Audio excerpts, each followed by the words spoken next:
Silakan Bante, waktu dan layar dipersilakan. Terima kasih kepada Ibu Nancy yang sudah membuka acara kita ini dengan luar biasa sekali. Dengan kisah nyata tentang temannya yang mungkin terkena pandemi atau korban pandemi sehingga pasangan hidupnya telah mendahului. Memang pandemi ini cukup banyak membuat perubahan dalam hidup. Ada yang kehilangan pekerjaan, ada yang kehilangan pasangan hidup, ada yang kehilangan anak, ada yang kehilangan teman baik, dan berbagai hal yang lain. Sehingga kadang-kadang orang kemudian memang menjadi takut, orang menjadi gelisah, orang menjadi cemas menghadapi pandemi ini. Sampai ada orang mengatakan ada istilahnya parno dengan pandemi ini. Karena rasanya kalau badan anget-anget sedikit langsung, apa saya kena COVID ya. Kalau mungkin agak serak-serak sedikit, apa saya kena COVID ya, dan sebagainya. Nah, memang seperti yang tadi cerita dari Ibu Nancy mengatakan bahwa kalau teman-teman kemudian menasihati orang yang kehilangan itu dengan mudah mengatakan, sudahlah, lepaskan, ikhlaskan, jangan terlalu dipikirin. Ya, memang itu nasihat yang sangat sederhana. Dan memang itu bagi kita umat Buddha, kalau dari awal kita sudah diajarkan untuk memahami hidup itu berubah. Bahwa hidup ini memang tidak kekal. Kita ada siang, ada malam, ada pagi, ada sore.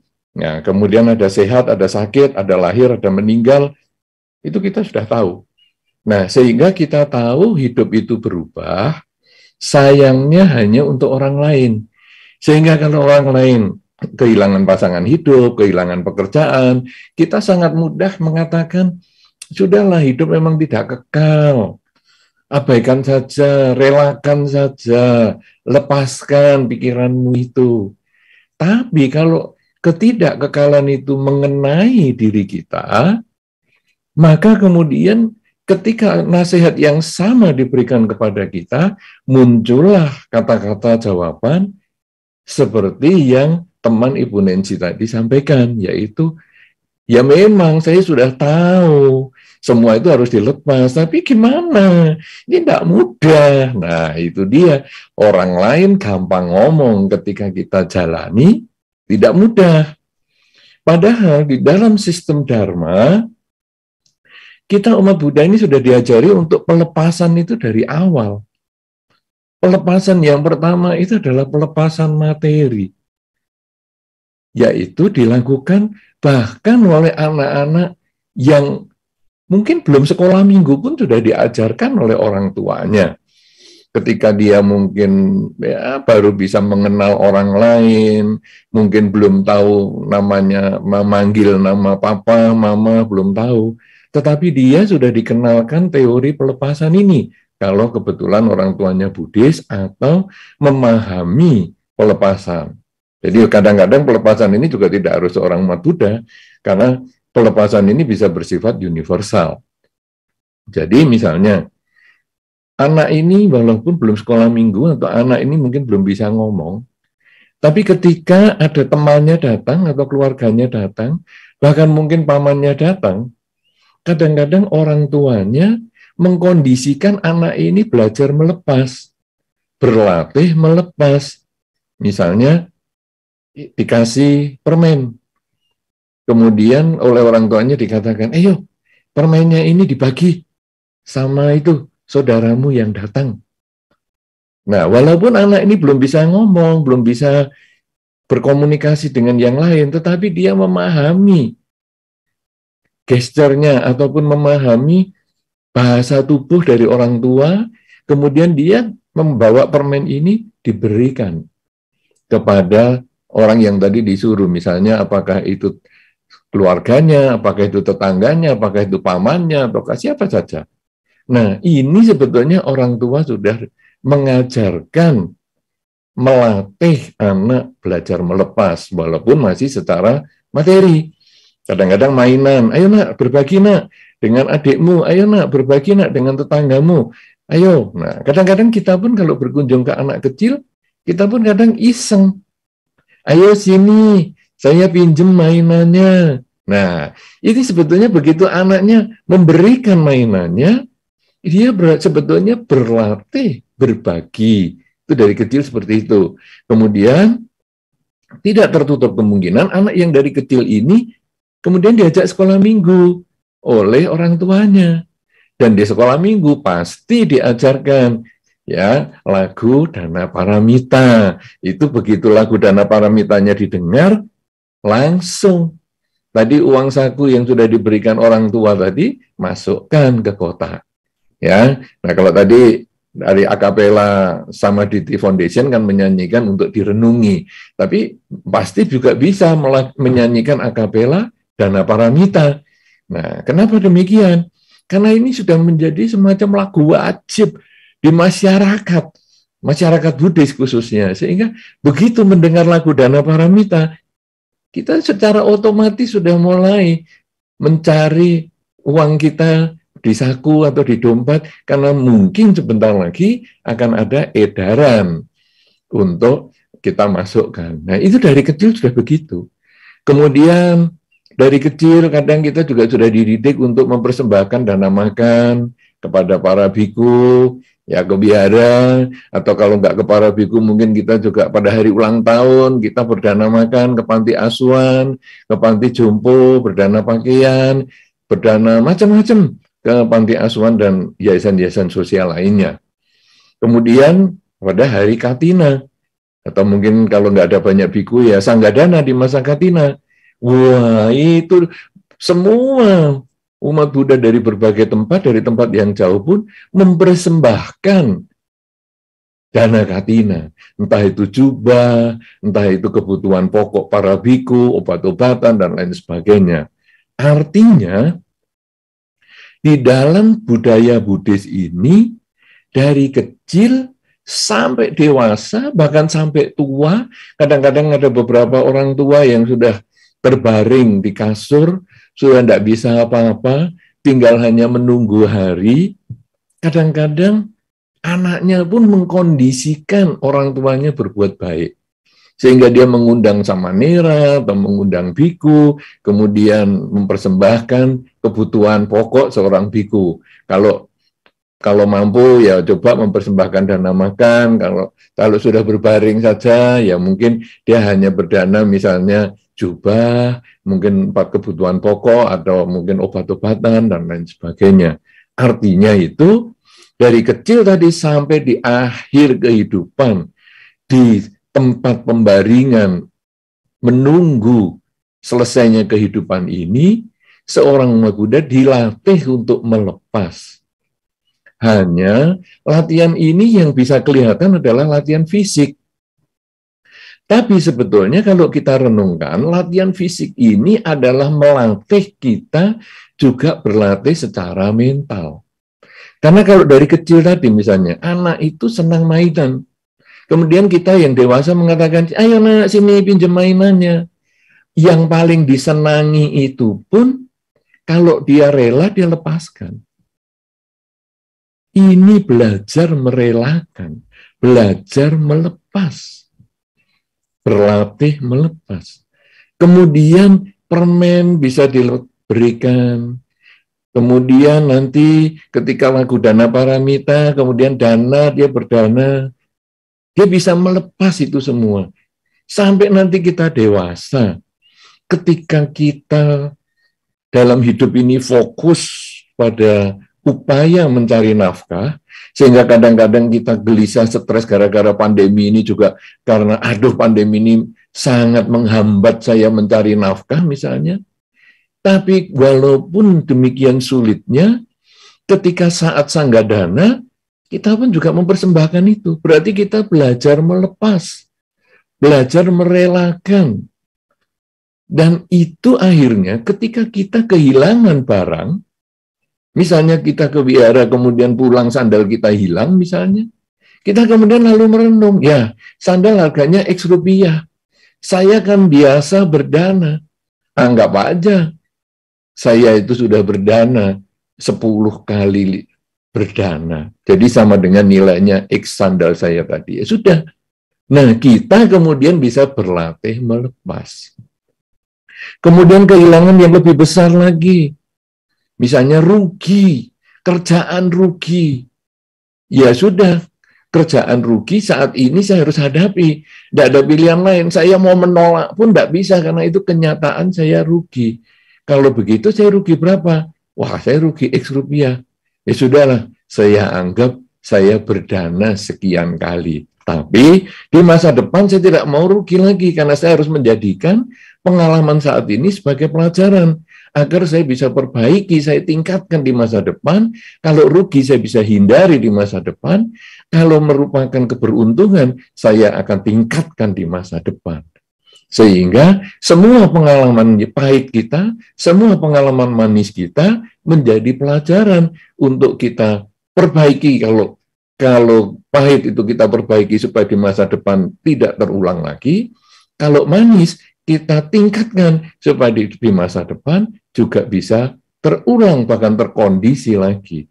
Nah, kalau sudah bisa kerugian tadi yang lebih bersifat materi itu kita bisa lepaskan, satu ketika nanti kita kehilangan anak, satu ketika kita kehilangan pasangan hidup, satu ketika kita kehilangan orang tua, maka kemudian kita lalu merenungkan, kalau barang-barang yang tadi bisa hilang, yang saya miliki sejak kecil pun bisa hilang, ada permen bisa hilang, ada mainan bisa hilang, ada keuntungan bisa hilang, ada sandal bisa hilang. Demikian pula pasangan hidup saya bisa hilang, anak saya bisa hilang, pekerjaan saya bisa hilang, bahkan hidup saya pun satu ketika akan hilang. Kalau kita menyadari semua itu akan terlepas dari diri kita, maka latihan kita dari kecil tadi, yang sudah dilatih secara dharma, secara bertahap, menjadi kebiasaan kita melepas secara materi, maka nanti secara bertahap, pelepasan materi itu pun akan lebih mudah untuk berlatih pelepasan yang bukan materi, yaitu keakuan. Karena kesedihan kehilangan mainan, kesedihan kehilangan uang, kesedihan kehilangan pasangan hidup, kesedihan kehilangan anak, sebetulnya itu timbul dari kemelekatan kita, keakuan kita. Tapi begitu kita bisa melepas, ya semoga dia bahagia dengan permen yang saya berikan. Semoga dia bahagia dengan mainan yang saya pinjamkan. Semoga dia bahagia dengan dana yang saya berikan. Semoga dia terlahir di alam manapun juga. Semoga dia bahagia. Saat pelepasan seperti itu bisa kita miliki, maka ketakutan, kecemasan, kegelisahan akan lenyap. Tentu saja semua ini butuh latihan, butuh waktu untuk berlatih. Pelepasan fisik sudah bisa, pelepasan mental, pelepasan batin juga perlu dilatih setahap demi setahap. Dan kalau kita latihan sejak sekarang sampai akhir kehidupan kita, maka tidak tertutup kemungkinan saat kita pun harus melepaskan dunia ini, kita pun akan dapat melepas dengan tenang. Sehingga kelahiran kita ini mungkin saja menjadi kelahiran yang terakhir karena kita telah mampu melepas dan bebas dari kemelekatan. Inilah yang menjadi awal dari perjumpaan kita yang nanti akan kita perdalam di dalam diskusi yang tentu akan dipimpin dengan baik sekali oleh moderator kita, Ibu Nancy Marduli. Terima kasih, saya kembalikan kembali kesempatan kepada Ibu Nancy Marduli. Terima kasih. Nah, jadi ini kesempatan untuk memulai. Nah, Bante izin bertanya, kalau misalnya udah terlanjur nih ya, nah ternyata sekarang tiba-tiba nih mengalami kondisi kehilangan itu, terus ternyata, aduh, ya itu gak bisa move on, Bante. Ya, bagaimana nih caranya nih ya, ini untuk mengawali ini semua. Ini pertanyaannya udah banyak nih dari teman-teman ya. Oke, nah silakan Bante. Ya, memang seperti yang tadi Bu Nancy sampaikan, membutuhkan waktu untuk berlatih ya. Kita mendidik anak yang dari kecil untuk melepas itu secara materi pun agak sulit. Kita tentu tahu ketika misalnya anak dikasih jari orang tua saja, kadang dia pegang terus begini, tidak mau dilepaskan. Sampai orang tua ngomong, nak, lepaskan nak. Begitu jarinya dilepaskan gini aja anaknya nangis, minta pegangan lagi. Belum lagi kemudian kalau sudah mulai mengenal bantal dan guling. Kalau orang ke wihara di Bodhigiri, ada beberapa itu yang sampai membawa bantal dan gulingnya sendiri. Karena katanya, aku kalau belum bawa bantal gulingnya sendiri, kalau aku nggak tidur dengan bantal dan gulingku sendiri, aku nggak bisa tidur. Karena baunya bantal dan guling itu bagi saya membuat saya nyaman. Coba ada orang yang seperti itu. Mungkin Anda yang hadir di sini pun mungkin ada yang seperti itu. Nah, karena pelepasan itu tidak mudah. Tetapi pelepasan itu kenyataan yang harus kita latih. Karena itu, sekarang kalau dari kecil bagaimana? Nah, anak juga harus dididik. Selain dia melepas materi, seperti tadi yang sudah mungkin lebih mudah itu diajarkan, ayo nak mainannya kamu kasihkan kepada pamanmu, atau sini nak mainannya saya pinjam sebentar. Itu mungkin lebih mudah. Tetapi yang penting sekarang, bagaimana pelepasan mental? Karena anak kecil kan sulit untuk belajar. Nah, ini dimulai dengan contoh dari orang tua. Jadi, nanti orang tua kan bisa mengalami kehilangan sandal. Orang tua bisa mengalami, mungkin pergi ke panti asuhan untuk berdana, misalnya makanan instan, misalnya sekian box banyak. Sehingga mungkin anaknya akan bertanya, atau kalau enggak, nanti dikondisikan anaknya bertanya. Nah, kamu pengen tahu enggak? Kenapa kok saya mau berdana ke panti asuhan itu segitu banyak makanan, padahal kita sendiri tidak begitu berlebihan makanan. Tapi kenapa kamu tahu? Nah, kenapa kamu tahu nggak apa alasannya? Kemudian mungkin anak itu nggak tahu. Nah, kita lalu menjelaskan, ini adalah sebetulnya kita belajar melepas. Jadi, kita walaupun mungkin kita tidak berlebihan banget, tapi kita rela untuk membahagiakan pihak lain. Karena membahagiakan pihak lain, otomatis kita juga bahagia untuk diri kita sendiri. Nah, itu sebetulnya adalah latihan dari awal. Kemudian nanti satu ketika mengalami yang seperti Ibu Nancy sampaikan tadi. Sulit sekali ya untuk move on ini, sulit sekali kalau saya sudah mengalami begini. Betul. Teman-teman juga tidak boleh kemudian harus bisa, kamu harus bisa. Enggak. Kita juga membutuhkan waktu untuk menyembuhkan, untuk bisa menerima kenyataan. Karena menyembuhkan batin kita atau menerima kenyataan itu butuh waktu. Kalau Anda mau pakai jalur singkat, mau pakai shortcut-nya, butuh waktu itu misalnya gini, kalau orang meninggal, di dalam tradisi di masyarakat yang berkembang di Indonesia, itu sebetulnya ada masa berkabung. Jadi, kalau kita datang, masih jenazahnya masih di situ, kemudian keluarganya menangis, kemudian kita malah memarahi keluarga itu, jangan nangis dong, semua ini sudah tidak kekal, kamu ini bagaimana? Umat Buddha sudah lama, pandita lagi, mantan biku lagi, mantan Atasilani lagi, masa gitu aja menangis? Loh, Anda apa belum baca riwayat Buddha Gotama? Di zaman Sang Buddha Gotama saja, waktu Sang Buddha akan parinibbana, banyak biku juga pada menangis yang belum mencapai kesucian. Nah ini apalagi sudah mantan biku, apalagi mantan Atasilani, ya pantaslah menangis. Kita marah-marah malah dikeluarkan dari rumah itu.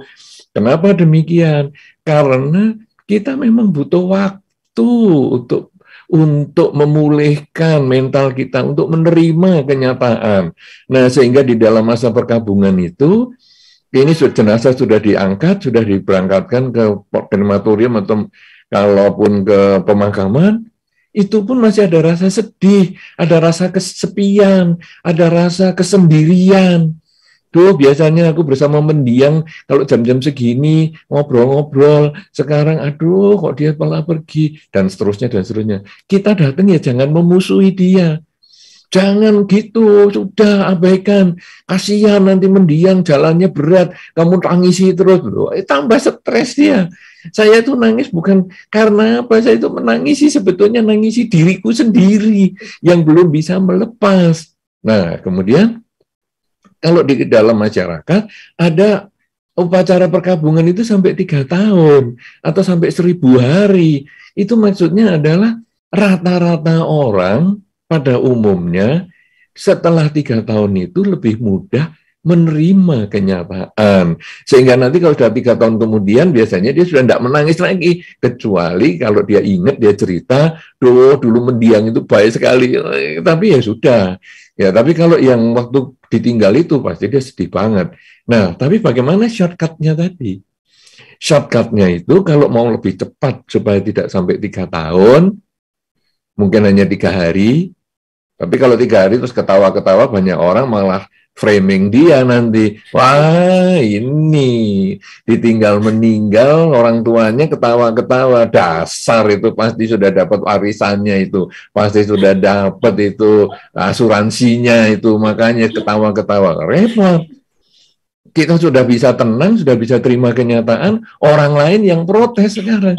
Ini di dalam Dhamma dikatakan, kalau mungkin di dalam Dhamma kan dikatakan diem ya dicela, ngomong ya dicela. Ya. Kalau ini nangis ya dicela.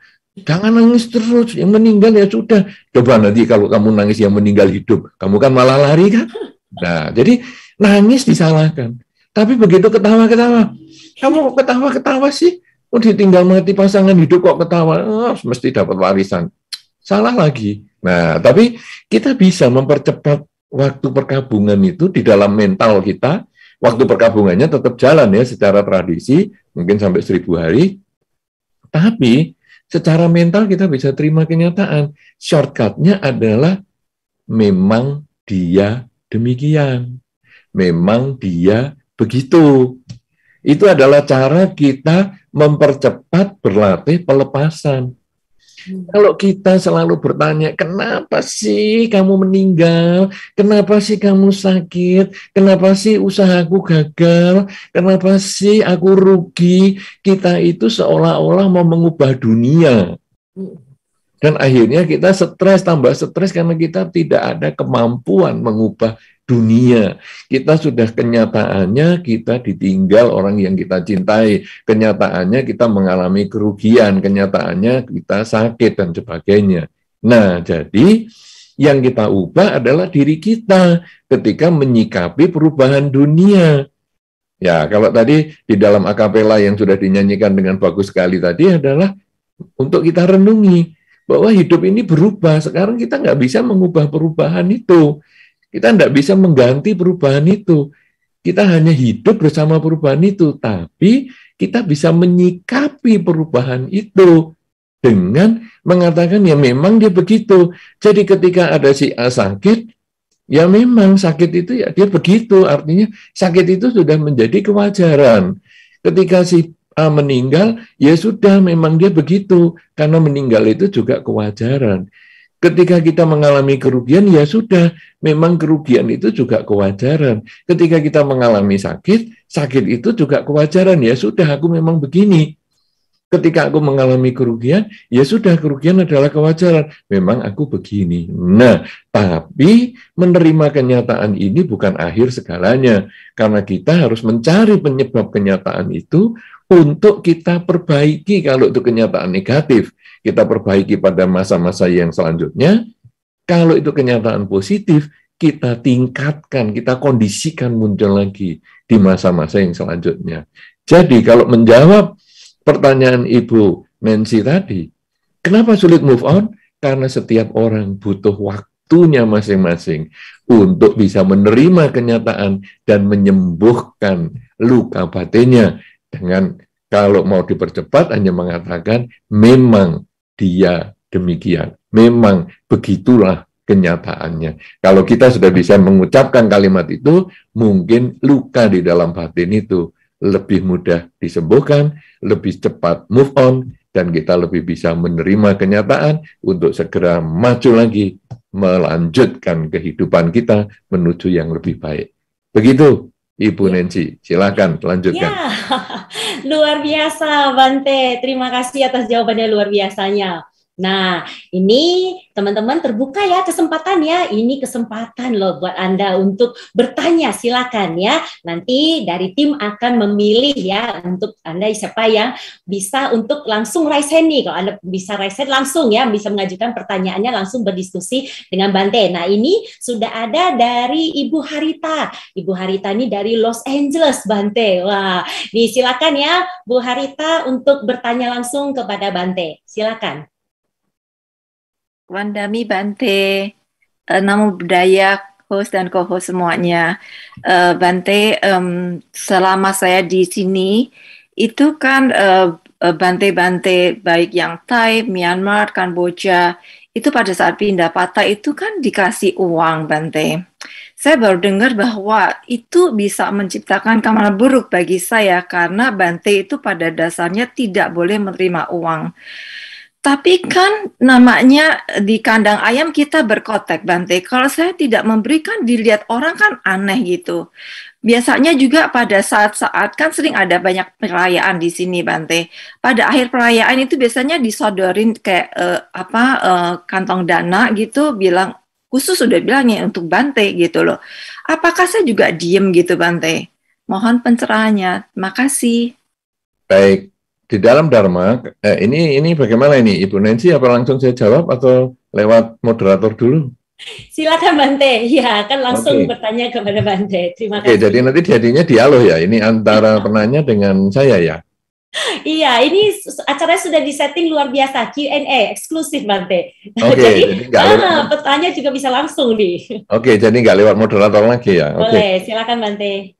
Nah, jadi karma itu sebetulnya kalau di dalam Dhamma adalah niat. Ketika Anda berdana, sebetulnya apakah Anda punya niat buruk? Kalau Anda tidak punya niat buruk, maka Anda bukan orang yang melakukan karma buruk. Nah, sekarang bikunya sendiri bagaimana?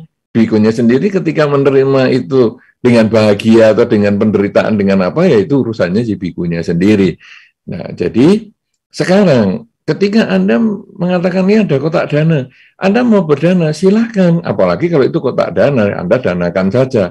Kenapa? Karena kotak dana itu nanti dikelola oleh pengurus wihara, yang kemudian mungkin itu yang akan menjadi bendahara wihara untuk kalau bantenya butuh apa, ngomong sama saya ya. Nah, kemudian bendahara wihara ini mengatakan, Bante mau kemana ini hari ini? Oh, mau ke sana. Oke. Saya belikan tiket pesawat ya Bante. Nah, jadi yang membelikan tiket pesawat adalah bikunya atau bendahara itu tadi. Jadi Anda tidak salah ketika Anda berdana kepada wihara dengan dana materi itu. Karena kalau sekarang Anda hanya berdana makanan terus, pergi ke luar kota, naik mobil, itu bensin itu bukan nasi. Jadi Anda tidak bisa masukkan nasi campur Anda itu ke tangki air, tangki bensinnya tidak bisa. Nah, ini harus beli bensin ini. Nah, yang beli gimana? Yang beli pengurus wihara.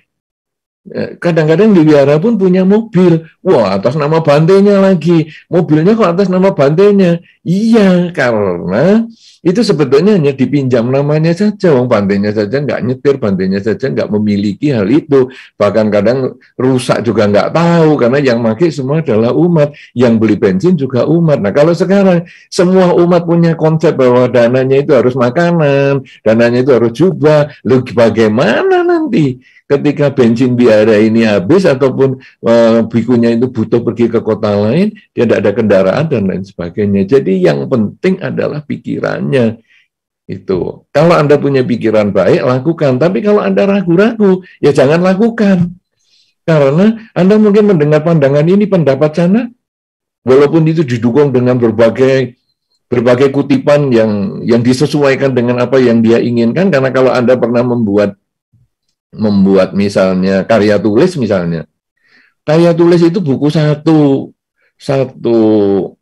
jilid, itu hanya diambil satu bab saja, atau bahkan bukan hanya satu bab, hanya satu alinea. Kadang-kadang bukan satu alinea, kadang hanya satu kalimat yang disesuaikan dengan apa yang dia inginkan. Makanya, wah, kelihatannya terdukung banget ini dengan berbagai referensi. Tapi apakah referensinya itu sesuai dengan konteksnya atau tidak? Kita tidak pernah baca itu. Nah, jadi, tapi, waduh, aku ragu jangan lakukan. Karena kalau Anda ragu dan Anda melakukan, yang rugi Anda sendiri, karena nanti Anda kepikiran terus. Tapi kalau Anda nggak ragu, lakukan. Demikian pula dengan dana materi atau dana uang tadi. Kalau Anda ragu, nggak usah lakukan, nggak ngapa-ngapa.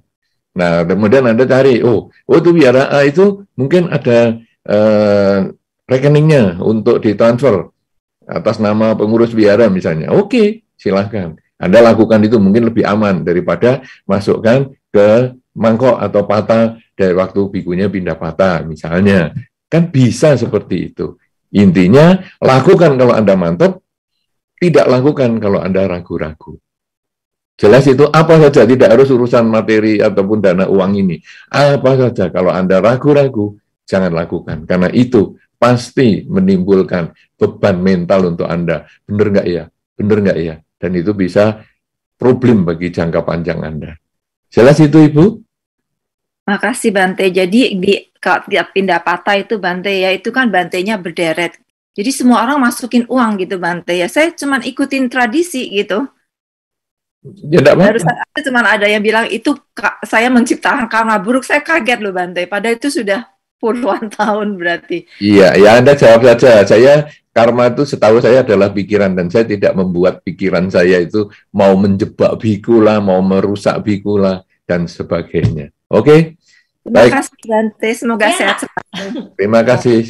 Silakan Ibu Nanti. Luar biasa. Ya, Bu Harita, terima kasih untuk pertanyaannya ya. Jadi kalau Anda ragu, itu tandanya Anda perkuat dulu ya mental Anda, keyakinan Anda pastikan dulu. Karena nanti yang rugi balik ke Anda. Terima kasih Bante untuk jawabannya.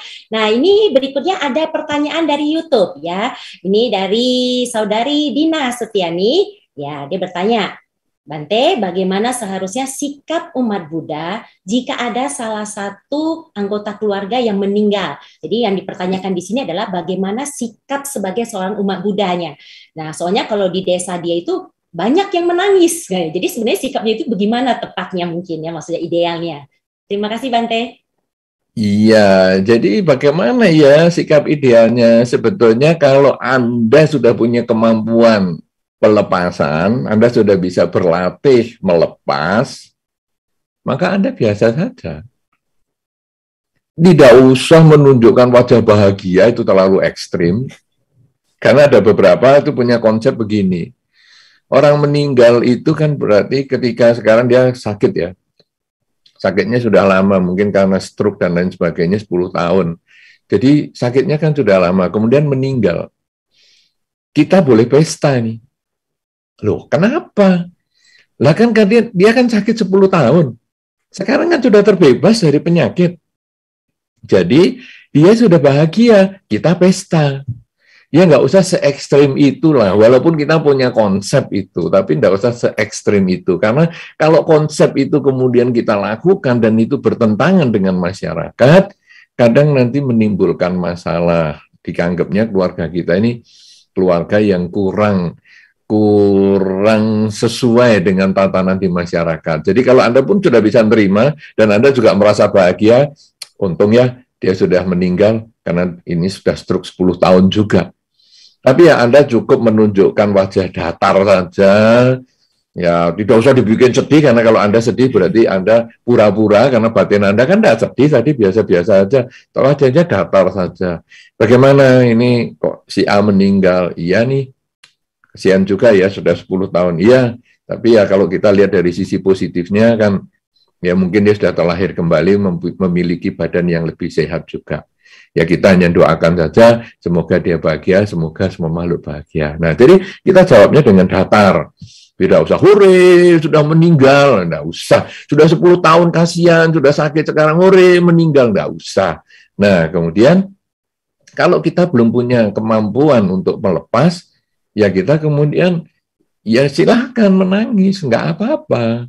Tapi ya enggak usah terlalu ekstrim sampai pingsan-pingsan, sampai aduh gulung-gulung, ayo, enggak usah ya, ya menangis ada. Malah orang mengatakan begini, kalau seseorang itu saking sedihnya, kadang-kadang menangisnya itu malah di dalam batin, enggak keluar di mata, dan itu lebih menyakitkan sebetulnya. Nah itu juga ada. Kenapa? Kenapa kok kita boleh menangis? Kenapa kok kita boleh sedih? Karena kita belum mencapai kesucian. Ketamaan kita masih ada. Tamak ingin selalu berkumpul dengan yang kita cintai. Si A itu yang sudah meninggal. Kita masih punya kebencian. Benci dengan perpisahan ini. Karena kenapa saya harus lebih cepat berpisah? Nah, kalau dalam bahasa yang paling umum dan sering saya dengar kalau ke rumah duka, aduh, kenapa kamu meninggal, anak-anak masih kecil? Sebetulnya di dalam batin saya mau menjawab, jadi kalau anaknya besar boleh meninggal ya. Dengan nyaman boleh kamu lepaskan ya. Kalau nggak meninggal, apa mau kamu racun ya kalau anaknya sudah besar ya? Ini kan seolah-olah sebetulnya kamu jangan meninggal jika. Ini kan ada persyaratan. Tapi itu kita sering dengar, kalau Anda juga pergi ke rumah duka, itu sering dengar. Karena itu kalau ketika kita mengalami sendiri, jangan ngomong itu. Karena itu nanti bagi peserta yang sudah hadir di sini atau nonton rekamannya di sini, kita bisa diketawain. Aduh, kamu kok meninggal sih? Anak-anak ini kan masih jauh, masih kuliah. Jadi kalau anak-anak sudah lulus kuliah boleh meninggal. Nah, jadi repot. Nah, tapi kita boleh sedih karena kita punya ketamaan dan punya kebencian. Kenapa kita punya tamak dan benci? Karena kita belum memahami hidup itu yang berubah. Kita tahu teorinya hidup berubah. Kita sedang berlatih. Hidup itu berubah dengan pelepasan materi. Tetapi kadang kita belum sampai memahami, sampai melepaskan batin kita. Kalau sudah begitu gimana? Ya enggak apa-apa. Karena kita di masyarakat punya waktu berkabung. Kadang 3 hari, ada 7 harian, ada 49 hari, ada 100 hari, dan lain sebagainya. Ada setahun, 2 tahun, 3 tahunan. Itu tidak apa-apa. Maka silakan. Yang penting jangan sampai kesedihan itu mengganggu kelangsungan hidup kita. Karena kalau itu mengganggu kelangsungan hidup kita, sampai kita sudah tidak mau kerja, sampai kita makan pun juga tidak mau, bernafas pun rasanya sudah ogah-ogahan. Wah, ini yang repot. Aku nyusul kamu saja ya. Nah, ini yang repot. Karena ketika dia sudah meninggal, ya sudah, itu berarti karma dia yang mendukung terlahir sebagai manusia sudah selesai. Tapi kita masih ada, kita melanjutkan cita-cita yang dia yang belum terlaksana, kita melanjutkan hal-hal yang mungkin yang dia pesan dan kita belum melaksanakan. Jadi kalau tadi pertanyaannya tadi, bagaimana kita harus bersikap? Kalau Anda bisa terima, biasa-biasa saja, tunjukkan wajah datar. Tapi kalau Anda bersedih, nangislah, tidak apa-apa. Mengeluhlah, tidak ngapa-ngapa. Karena nanti ada masa perkabungan. Nah, tetapi ingatlah pada hal-hal yang sudah dilakukan oleh mendiang, yang baik diikuti, yang buruk sebaiknya kita meminta maaf kepada masyarakat yang hadir dan lain sebagainya, dan kita menunjukkan bukti bahwa kita juga meminta maaf dengan memperbaiki kesalahan-kesalahan yang mungkin dilakukan oleh keluarga ini semasa mendiang masih ada. Misalnya keluarga ini pelit banget, kemudian sekarang setelah mendiang tidak ada, ya kita kemudian coba belajar melepas, berbagi kepada lingkungan dan tetangga dan sebagainya. Kemudian mungkin mendiang ini punya rencana-rencana, mungkin mendiang ini punya harapan-harapan, kita lakukan supaya di sisa kehidupan kita ini kita mewujudkan apa yang dicita-citakan mendiang sebagai bukti cinta kita kepada mendiang. Cinta kita kepada mendiang bukan dengan tangisan buktinya, tapi dengan mewujudkan harapan-harapan baik yang beliau miliki dan belum kesampaian. Begitu. Terima kasih. Saya kembalikan ke Ibu Nancy. Wah, terima kasih Bante. Ya, terima kasih buat pertanyaannya ya, yang luar biasa dan jawaban yang luar biasa. Nah, ini berikutnya ada pertanyaan dari yang Raisen. Nah, ini untuk para peserta ya, Bapak, Ibu, saudara-saudari yang sudah hadir. Kalau ingin bertanya, ya disarankan karena pesertanya cukup banyak dan antusiasnya cukup luar biasa, diharapkan untuk dikondisikan ya, 1 orang 1 pertanyaan ya. Oke, silakan untuk Bapak Hendra Halim yang sudah Raisen ya. Boleh, silakan langsung buka kamera dan silakan langsung bertanya kepada Bante. Silakan. Selamat malam Bante. Selamat malam host. Wandami, Namo Buddhaya. Berkaitan dengan tema pada malam hari ini mengenai pelepasan. Ya, yang saya ingin tanyakan itu, apakah kemelekatan itu sangat berkaitan erat dengan pelepasan? Nah, jika iya, itu bagaimana cara kita itu untuk mengikis kemelekatan kita supaya kita itu dapat melepas dengan sukarela. Terima kasih Bante. Namo Buddhaya. Baik, jadi sebetulnya tadi dalam 15 menit pertama saya sudah sampaikan bahwa kita itu sebetulnya sudah dilatih untuk belajar melepas sejak bayi sampai dengan saat ini, bahkan sampai nanti di ranjang kematian pun di dalam sistematika Dharma itu sudah diajar melepas, yaitu dengan berbagi materi dulu, apakah itu dengan berbagi mainan, berbagi dana makan, dan lain sebagainya, sanggadana di masa katina, dan sebagainya, itu sebetulnya belajar melepas. Kemudian yang tadi sudah ditanya lebih awal lagi oleh Bu Nancy itu sebetulnya adalah bagaimana kita belajar melepas secara batin, yaitu dengan, kalau tadi saya mengatakan ada shortcut-nya, dengan mengatakan yes, memang dia seperti itu, memang kita seperti ini, memang begitulah kenyataannya. Jadi itu tadi sudah terjawab semua, sebetulnya tinggal Anda mengulang dari 15 menit yang saya jelaskan dan pertanyaan dari Ibu Nancy. Begitu Pak, semoga bermanfaat. Terima kasih. Ya, terima kasih ya Bapak Hendra Halim. Ya, nah terima kasih juga untuk Bante. Nah, ini berikutnya ada pertanyaan dari Zoom ya, dari Saudari Evelyn Metananda. Ya, Saudari Evelyn menanyakan, Bante, bagaimana keadaan arwah yang belum bisa melepaskan keluarganya? Oh, oke. Ini kalau dari sisi kemelekatan dari sisi arwah nih Bante. Ya, menurut dari Bante bagaimana ini? Wah, ini waktu saya menjadi arwah saya juga enggak tahu ya. Saya dulu waktu saya jadi arwah saya lupa gimana ya dulu ya. Nah, jadi saya tidak memahami ini karena saya tidak berbicara dunia arwah dan saya bukan bagian dari indigo. Saya juga bukan orang yang bisa melihat makhluk lain dan lain sebagainya. Jadi saya lebih, kalau sekarang bagaimana ya keadaan arwah yang belum bisa melepaskan keluarga, mungkin saya hanya berdasarkan buku yang pernah saya baca.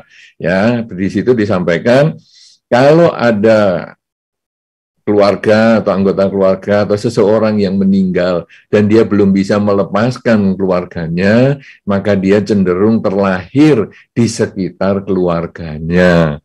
Sehingga kadang-kadang ketika si A meninggal, kemudian keluarganya ini malam-malam kadang kok masih seolah-olah mendengar batuknya si A ya di kamarnya yang biasa dia tinggal.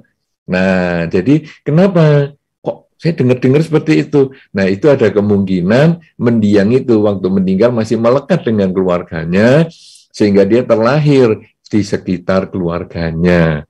Kemudian kadang-kadang kalau mendiang itu misalnya sering jalan misalnya di rumahnya itu, kemudian nanti kita juga mendengar, kok seperti langkah kakinya mendiang ya, seperti sandalnya, gerakannya seperti ini, seperti diseret dan lain sebagainya. Padahal ketika kita keluar, kita tidak ketemu siapa-siapa. Nah, kisah-kisah semacam itu sebetulnya menjadi kisah yang menjadi ilustrasi dari orang-orang yang ketika meninggal belum bisa melepaskan kemelekatan dengan keluarganya. Termasuk nanti dia bisa memberikan mimpi. Misalnya, beberapa hari kemudian dia kasih mimpi, itu ya, tolong ada catatan di bawah komputer yang ada di bawah monitor itu, biasanya monitor ada dudukannya, kemudian di bawahnya itu ada catatan, saya menyembunyikan catatan, tolong dibuka. Nah, kemudian keluarganya mimpi, itu kemudian coba dibuka sungguhan ada catatan. Nah, apakah catatannya positif? Kalau positif bahwa itu ternyata adalah merupakan surat wasiat peninggalan ini akan dibagi kepada siapa. Tapi juga bisa catatan negatif, yaitu catatan hutang piutang, yaitu aduh dia ternyata si mendiang ini punya hutang kepada si A, si B, si C. Aduh sudah mati saja masih ngerepoti ya. Itu juga ada. Tetapi itu ada yang dalam bentuk mimpi, dan mimpi itu tidak selalu oleh anggota keluarga, karena mimpi yang mendiang bagikan itu kadang pokoknya yang gelombangnya nyambung.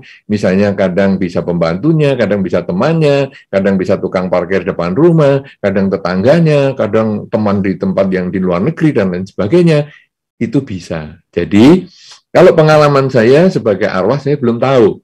Tapi, kalau cerita-cerita arwah yang meninggal dengan kemelekatan, ya itulah yang pernah saya baca di berbagai sumber. Mudah-mudahan ini bisa menjawab, sehingga nanti pada satu ketika kalau mimpi tentang mendiang dan lain sebagainya, bagaimana yang harus kita lakukan? Nah, ini yang paling penting malahan. Justru kalau sekarang, saya mimpi mendiang, ngasih tahu di bawah komputernya, laptopnya, atau di bawah monitornya ada catatan dan sebagainya, apa yang harus saya lakukan?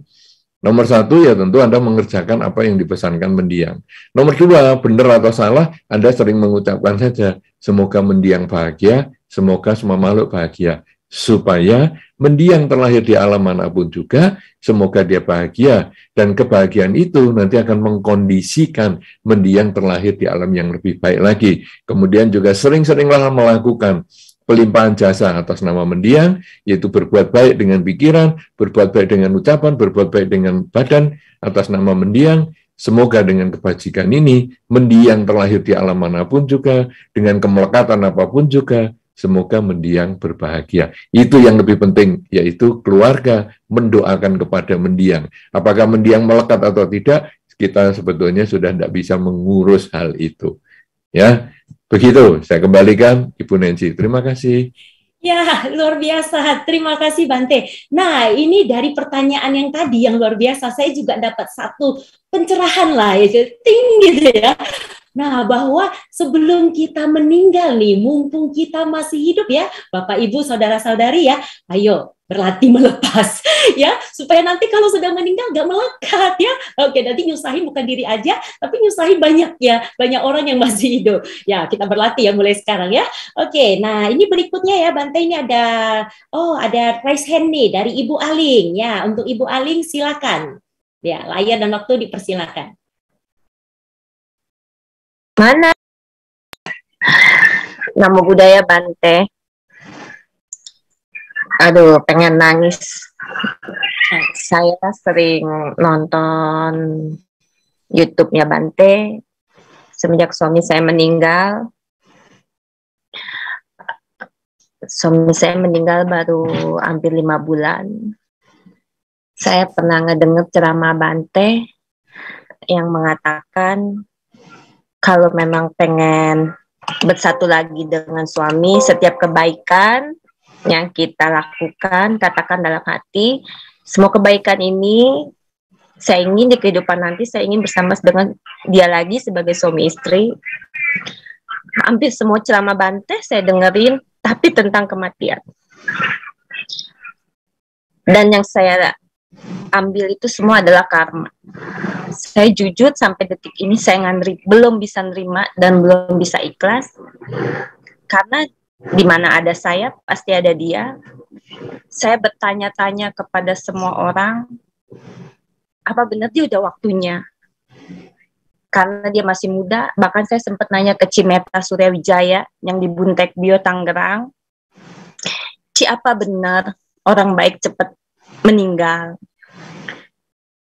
Sampai saya diskus sama Bante yang di Bogor, sampai ke Romo, semuanya saya tanya. Saya penasaran, suami saya lahir di alam mana, dan apakah saya bisa bersatu lagi di kehidupan nanti dengan dia? Berat Romo, berat Bante, saya ngejalaninya. Bante bilang berduka sampai 3 tahun, 2 tahun.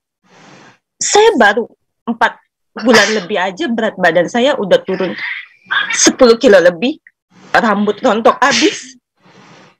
Hidup saya udah gak ada tujuan, Bante. Benar-benar hambar semuanya. Saya cuman menantikan siang berganti malam, malam berganti siang. Sampai saya sempat kepikiran pengen bunuh diri, tapi beberapa ramani, kamu akan menyesal. Karena saya nggak bisa kehilangan dia. Saya merasa dia belum waktunya. Saya harus gimana? Dari ceramah Bante pernah ngajarin ke kita, meditasi. Saya nggak bisa, dari suami saya ada pun dia bisa meditasi, tapi saya nggak bisa. Saya sering diajak sama dia. Saya capek jalanin hidup ini, Bante. Capek, sungguh capek. Ya, Bu Aling, kita paham ya kondisi kehilangan Bu Aling, dan karena masih baru, kita juga ya seperti tadi yang Bante sampaikan bahwa butuh waktu. Ya, semua orang itu berbeda. Ada yang mungkin cepat, ada yang mungkin butuh waktu lama. Dan sekarang karena Bu Aling punya kesempatan nih, karena baik untuk bisa langsung berdiskusi sama Bante, apa yang menjadi pertanyaan dari Bu Aling untuk Bante? Saya harus bagaimana, Bante? Apa yang harus Ibu Aling lakukan seperti itu dalam kondisi seperti ini? Iya, sampai saya pengen cari orang hipnotis, tolong hipnotis saya bahwa saya lupa sama dia, bahwa saya pernah bersuami istri sama dia itu lupa. Saya capek jalanin hidup ini, Bante. Saya udah bosen, ya kan? Tapi tetap di pikiran saya. Ya, baik Bu Aling. Memang nggak mudah, memang ya pasti terasa berat. Ya, silakan kami berikan pertanyaannya kepada Bante. Bante dalam kondisi yang nggak mudah, yang berat seperti yang sekarang dialami oleh Bu Aling, apa yang bisa dilakukan atau tips apa yang bisa disampaikan ke Bu Aling sehingga ya mungkin dia supaya bisa lebih move on lagi. Terima kasih. Baik, ya jadi yang pertama tentu saya harus mengucapkan ikut prihatin dengan kepergian suami yang baru berlangsung selama 5 bulan yang lalu. Sehingga tentu saat-saat ini adalah masa-masa yang sangat-sangat kehilangan, sehingga saya sangat memaklumi apa yang dirasakan Ibu tadi, karena memang masih membutuhkan waktu yang cukup lama untuk bisa menerima kenyataan ini. Nah, saya menyarankan kalau sekarang Ibu terpikir tentang mendiang, sebaiknya segera diganti pikiran itu dengan doa untuk mendiang. Jadi kita mengabaikan mendiang itu lahir di mana kita nggak usah pusing, karena itu masing-masing punya karmanya sendiri. Dan Ibu kan kepingin nanti kalau lahir lagi kan punya pasangan hidup dia lagi. Nah kalau kepingin lahir lagi punya pasangan hidup dia lagi kan tentu tidak bisa minta dihipnosis supaya lupa semua, karena nanti malah jadi nggak pasangan hidup dengan dia. Tetapi justru sekarang kita mendoakan dia. Tiap kali sedih seperti hari ini atau seperti saat ini, Ibu kemudian mengulang di dalam batin, semoga engkau bahagia, atau Ibu memanggil dia namanya khusus misalnya, atau namanya dia langsung, atau hanya cukup semoga mendiang bahagia, semoga mendiang bahagia. Anda ulang-ulang itu terus sampai batin Anda menjadi lebih tenang. Nah, kemudian tadi ada niat untuk bunuh diri, ini hal yang sangat luar biasa salah. Kalau Anda juga punya, kemudian aduh aku semangat hidupnya kok jadi tidak ada, saya merasa hidup tidak bermanfaat. Ya ini berarti Anda hanya mencintai diri Anda sendiri. Tetapi Anda tidak mencintai mendiang. Kok bisa seperti itu? Karena Anda berpikir Anda yang telah terpisahkan dari mendiang. Anda berpikir bahwa Anda sudah tidak memiliki mendiang, sehingga saya merasa saya sudah tidak bisa melanjutkan kehidupan saya karena tidak ada mendiang. Jadi sebetulnya konsep itu menjadi konsep diri sendiri ini yang terlalu dicintai. Kalau sekarang kita mencintai mendiang, maka justru seperti yang tadi saya sampaikan, mendiang ini punya pesan apa ya? Mendiang ini punya rencana apa ya? Apalagi dia masih muda, pasti dia punya rencana, cita-cita, angan-angan yang tinggi sekali. Apa ya? Wah, kalau begitu, saya harus wujudkan. Ya, kalau di beberapa tempat kita sering tahu tuh, ada si A meninggal, kemudian keluarganya gimana? Membikin yayasan si A, membikin yayasan atas nama si A untuk misalnya menyantuni orang-orang yang menderita misalnya, atau yayasan atas nama mendiang ini untuk misalnya berkarya di dalam kegiatan sosial dan sebagainya. Jadi itu menunjukkan cinta kita kepada mendiang. Nah, sekarang kalau Ibu sudah punya anak misalnya, berarti Ibu juga punya renungan. Wah, aku sekarang punya kewajiban sebagai ibu sekaligus sebagai ayah. Aku mendapat kepercayaan dari mendiang, aku sebagai ibu sekaligus sebagai ayah. karena aku sebagai ibu dan sekaligus sebagai ayah, aku harus mendidik anak-anakku ini dengan baik, mendidik anak-anak mendiang ini dengan baik, sehingga satu ketika anak-anak ini menjadi anak yang sukses, anak yang baik, anak yang membanggakan orang tuanya, maka aku ikut berbahagia karena aku tidak mengecewakan mendiang. Walaupun mendiang sudah tidak ada lagi bersama aku, tapi aku masih melanjutkan cita-citanya, melanjutkan karyanya, sehingga aku tidak lagi menimbulkan kekecewaan bagi mendiang di alam kelahiran yang sekarang. Nah, dengan cara seperti itu, maka kita kemudian membangun nasib kita, mengubah kesedihan menjadi motivator untuk maju, mengubah rasa kehilangan menjadi motivator untuk meningkatkan semangat hidup kita, sehingga kita membuktikan kepada lingkungan bahwa mendiang tidak salah pilih menjadikan diri kita sebagai pasangan hidup, karena diri kita menjadi orang yang tabah, diri kita menjadi orang yang kuat, diri kita menjadi orang yang tahan goncangan, tahan benturan, berani melawan dengan kesulitan-kesulitan itu. Nah, kalau kita bisa begitu, itu membanggakan mendiang. Kalau itu bisa membanggakan, maka dengan memiliki keyakinan yang sama, memiliki kemoralan yang sama, memiliki kedermawanan yang sama, memiliki kebijaksanaan yang sama, dengan memiliki 4 kesamaan ini, mungkin nanti setelah kelahiran ini, bisa saja berkumpul dengan mendiang di tempat yang lain sebagai pasangan hidup.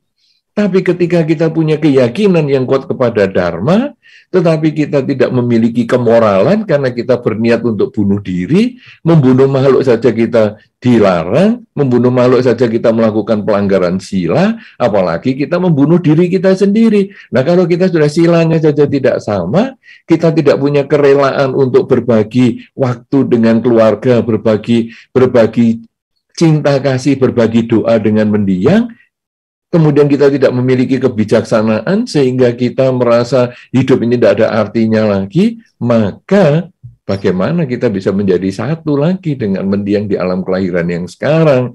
Justru ketika kita ditinggal oleh mendiang ini, kita harus membuktikan kepada mendiang, membuktikan kepada keluarga mendiang, membuktikan kepada keluarga sendiri bahwa saya orang yang pantas untuk menjadi ayah dan ibu. Saya layak sebagai ayah sekaligus sebagai ibu untuk mewujudkan cita-cita dan harapan luhur dari mendiang. Nah, kalau nanti Anda setelah proses berkabung ini selesai dan Anda punya niat untuk seperti itu, maka Anda sudah berhasil mengubah penderitaan menjadi dorongan semangat untuk mewujudkan atau mengubah hidup Anda menjadi lebih cerah daripada saat mendiang sudah tiada lagi. Nah, kalau tapi Anda terus tidak bisa berubah, maka sebetulnya Anda telah menghilangkan kesempatan untuk bisa terlahir kembali bersama dengan mendiang sebagai suami istri. Karena itu, pilihan ada di tangan Anda. Kalau Anda merasa sedih terus, tidak bisa melepas walaupun sudah sampai 3 tahun, maka sesungguhnya Anda sudah membuat kesempatan Anda menjadi lebih kecil ya untuk berkumpul dengan mendiang. Tapi kalau sekarang, mulai sekarang ini, setiap kali ada kesedihan, Anda kemudian mengulang, semoga engkau bahagia, semoga semua makhluk bahagia, dan terus Anda lakukan itu sampai pelepasan itu benar-benar bisa Anda jalani, dan Anda bisa maju untuk rumah tangga Anda tanpa mendiang, maka Anda memperbesar kemungkinan terlahir kembali tetap sebagai pasangan hidup mendiang. Pilihan ada di tangan Anda. Anda mau terus bergabung, sedih terus seperti ini, atau Anda mau berubah, itu semua tergantung pada Anda. Semoga hal ini bisa dimengerti. Sekali lagi, saya ikut prihatin dengan kepergian mendiang. Semoga Ibu bisa segera berubah dan bisa lebih bersemangat menghadapi kesendirian dalam hidup ini. Semoga demikianlah yang terjadi. Terima kasih. Saya kembalikan kepada Ibu Nensi. Ya, terima kasih Bante atas jawabannya yang luar biasa. Nah, Bu Aling, seperti tadi yang juga disampaikan Bante, ya kita semua yang saat ini hadir turut prihatin atas kejadian yang menimpa Ibu ya. Dan itu semua orang pasti ngalamin kehilangan. Nah, mau sedih, mau bersedih atau larut dalam kesedihan, itu semua masalah pilihan. Anda mau berhenti di situ atau Anda mau menjadikan ini semangat seperti tadi yang sudah dijelaskan oleh Bante. Dan silakan, tadi Ibu juga sudah menyampaikan bahwa bila sepertinya Ibu sudah nggak kuat banget, mungkin Ibu bisa juga mencari tenaga bantuan ya, seperti psikiater atau psikolog ataupun seorang hipnoterapis untuk membantu Anda ya, membantu Anda untuk melewati masa-masa sulit Anda. Dan bila Anda punya budget untuk itu, monggo silakan ya. Nah, supaya yaitu hidup Anda mungkin bisa lebih cepat, lebih baik ya. Silakan. Nah, ini berikutnya Bante, ada pertanyaan dari YouTube ya, dari saudari Beatrix Cendana. Ya, Bante katanya jika kita nih sudah memiliki masa lalu yang buruk dan sudah berusaha untuk melepaskan pikiran itu sejak lama, tapi tiba-tiba suatu hari itu teringat lagi. Wajar nggak sih ya Bante ya? Baik, itu wajar banget ya. Makanya tadi kalau yang kita penanya sebelumnya ini Bu Aling misalnya, kepingin, wah kalau bisa saya dibikin lupa. Sebetulnya tidak perlu. Kita yang penting adalah belajar menerima masa lalu itu sebagaimana adanya. Kita juga belajar menerima yang lebih penting lagi saat ini sebagaimana adanya. Manusia itu memiliki 3 masa. Masa lalu, masa sekarang, dan masa depan. Masa lalu itu adalah saat ini atau sekarang yang sudah lewat. Masa depan adalah masa sekarang yang belum datang. Masa lalu itu adalah hanya ada di kenangan saja. Walaupun 1 menit yang lalu itu hanya kenangan. Apalagi 1 jam. 1 jam yang lalu tadi saya di mana ya? Itu hanya kenangan. 1 hari yang lalu, 1 tahun yang lalu, 10 tahun yang lalu, itu hanya kenangan. Sebaliknya, yang akan datang, itu masih impian, masih khayalan. Jadi, 1 menit yang akan datang masih impian, masih khayalan. 1 tahun yang akan datang juga masih impian, masih khayalan. Kenapa? Karena saat inilah sebetulnya kenyataan. Nah, sekarang Anda sudah melakukan 1 tindakan baik atau buruk di masa lalu. Kemudian Anda merenungkan, aduh, kok ini sesuatu yang baik ya? Nah, tadi sudah saya sampaikan di dalam 15 menit pertama tadi juga, bahwa ini yang sudah baik ini, sekarang kita tingkatkan di masa sekarang, supaya yang baik di masa lalu itu bisa terwujud kembali mungkin lebih baik di masa depan. Sedangkan, kalau saya sudah punya kekeliruan di masa lalu, ada hal buruk di masa lalu, maka sekaranglah kesempatan saya memperbaiki. Jangan sekarang saya hanya menyesali, kemudian tidak ada yang kita lakukan. Sudah, itu kita terima sebagai kenyataan, kita perbaiki saat ini untuk menyambut masa depan yang lebih baik. Nah, kemudian kok saya masih kepikiran biasa. Manusia tidak bisa menghilangkan ingatan itu, apalagi itu berkesan. Karena itu berkesan buruknya atau berkesan baiknya, itu sulit untuk hilang.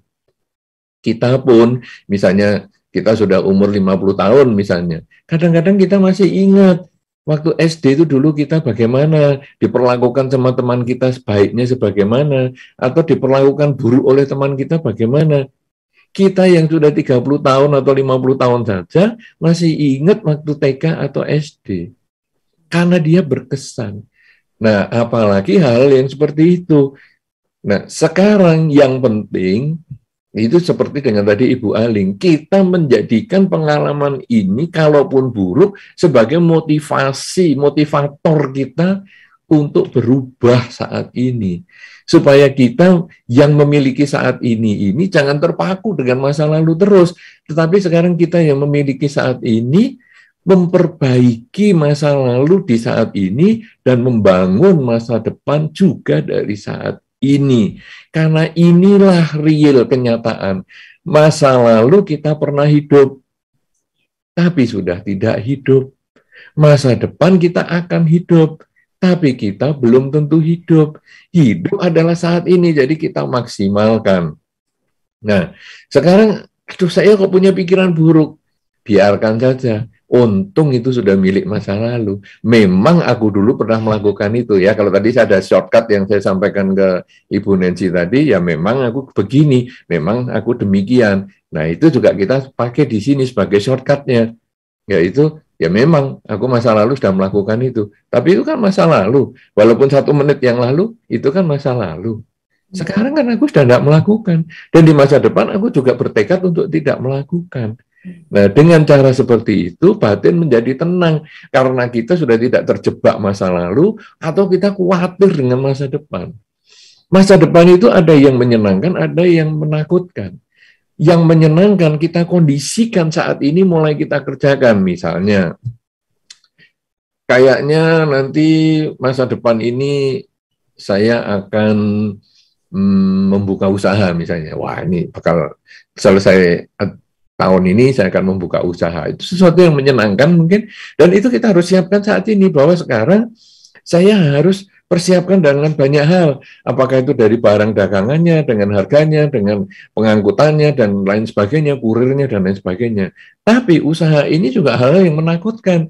Aduh, nanti kalau sepi bagaimana? Nah, itu juga kita mulai saat ini dengan memikirkan risiko terburuknya, dan kita mulai kurangi dari saat ini. Jadi kita melangkah dengan berpikir, aduh, terburuknya dagangan, kalau rugi bagaimana ya?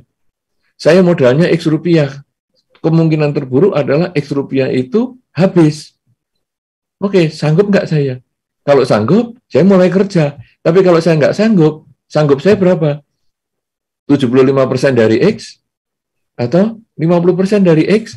Nah, jadi kemudian saya persiapkan, ruginya pun saya persiapkan dari sekarang. Oh, saya bisanya itu hanya 60%. Kalau 60% ini habis, dari X itu 60%-nya habis, saya masih bisa hidup, masih bisa bertahan. Oke, kalau gitu saya buka usaha dengan modal 60%. Karena saya juga harus berpikir tentang kerugian, kehancuran usaha saya.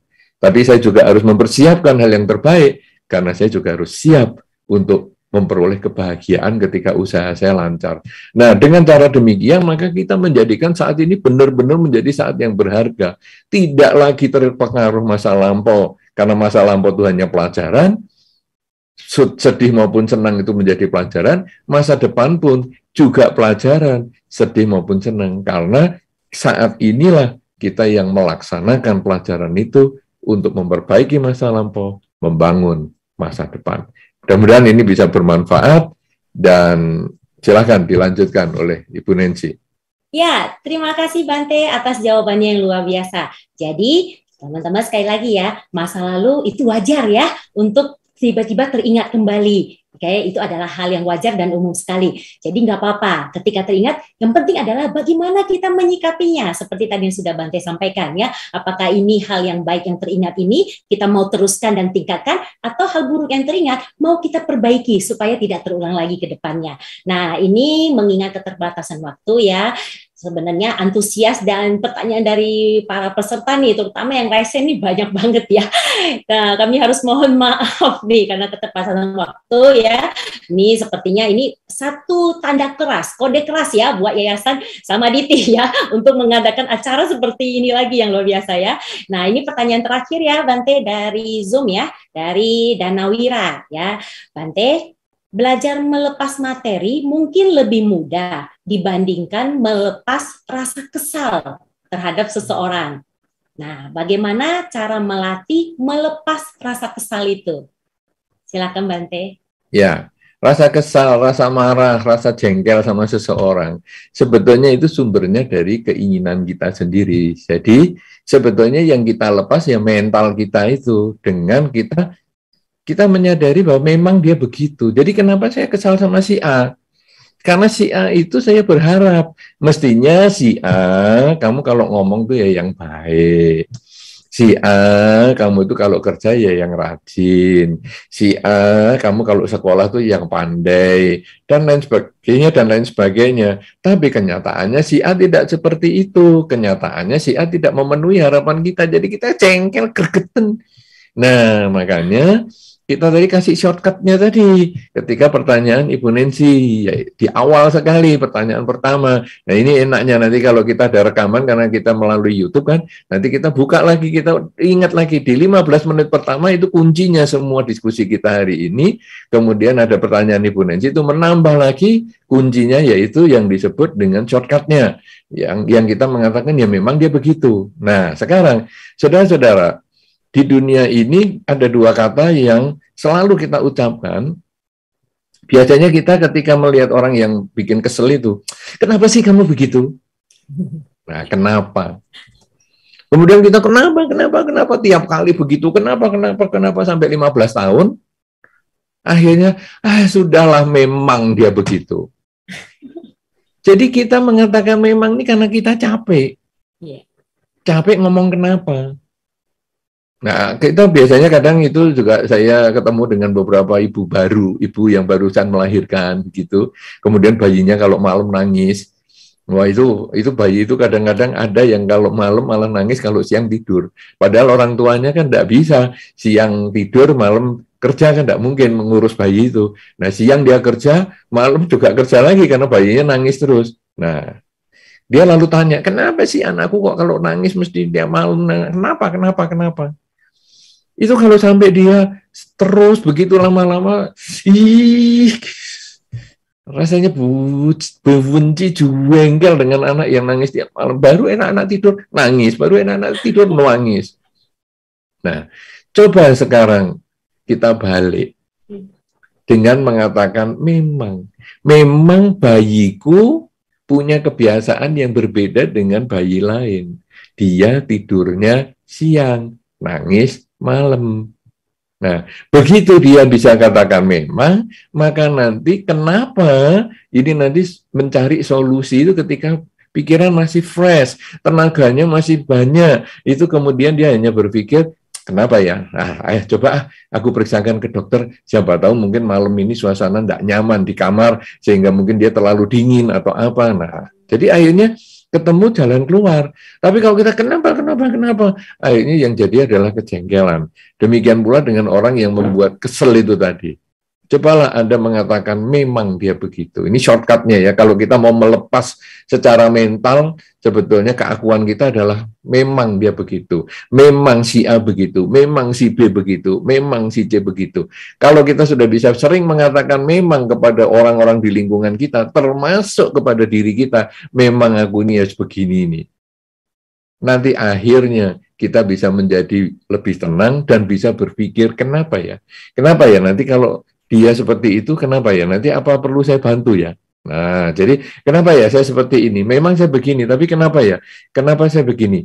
Mungkin apa bisa saya perbaiki ya? Saya tingkatkan lagi. Nah, akhirnya dengan kata memang dan kenapa ini, kita nanti lebih mudah menerima kenyataan dan lebih mudah membangun sesuatu yang positif dari kenyataan yang ada, daripada bertanya kenapa, yang akhirnya memang ini hanya menunjukkan rasa lelah kita berkumpul atau bertemu dengan orang yang menjengkelkan itu. Ya mudah-mudahan ini masih teori, tetapi ada beberapa contoh-contoh singkat tadi, contoh bayi dan lain sebagainya itu, mudah-mudahan nanti bisa difahami dengan baik, sehingga Anda menghadapi siapapun juga menjadi tidak kesel, tidak jengkel, tidak gemes, tidak marah, karena ya memang dia begitu. Seperti misalnya, aku takut sama anjing. Ya memang dia takut, jadi tidak usah dipaksa. Memang dia takut. Nah, kenapa takut? Mungkin dari kecil dia tidak terbiasa dengan anjing. Nah, mau dicari solusi, ya bisa. Nanti pelan-pelan dibelikan mainan anjing dulu, yang dari karet misalnya, kemudian yang nanti mainan yang ada bulunya misalnya, yang kemudian nanti akhirnya dengan anjing kecil misalnya, baru bisa. Tapi ketika kita marah, kenapa sih kamu sama anjing aja takut padahal ini anjing baik? Tidak akan mengobati masalah. Justru kita, ya memang dia takut. Ada orang tidak pandai sekolahnya, memang dia tidak pandai sekolahnya. Kenapa? Oh, ternyata dia di rumah itu merawat ibunya yang stroke misalnya. Jadi tidak ada kesempatan untuk belajar.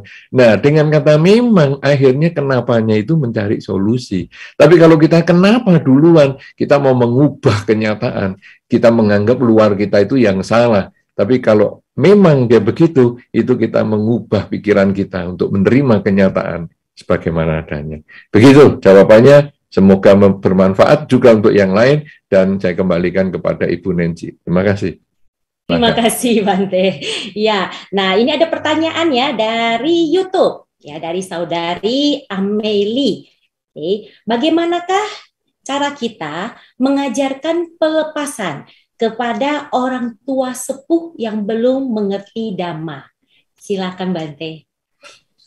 Ya, mengajar kepada orang tua ini ya tentu tidak semudah mengajar anak ya, tapi itu secara umum.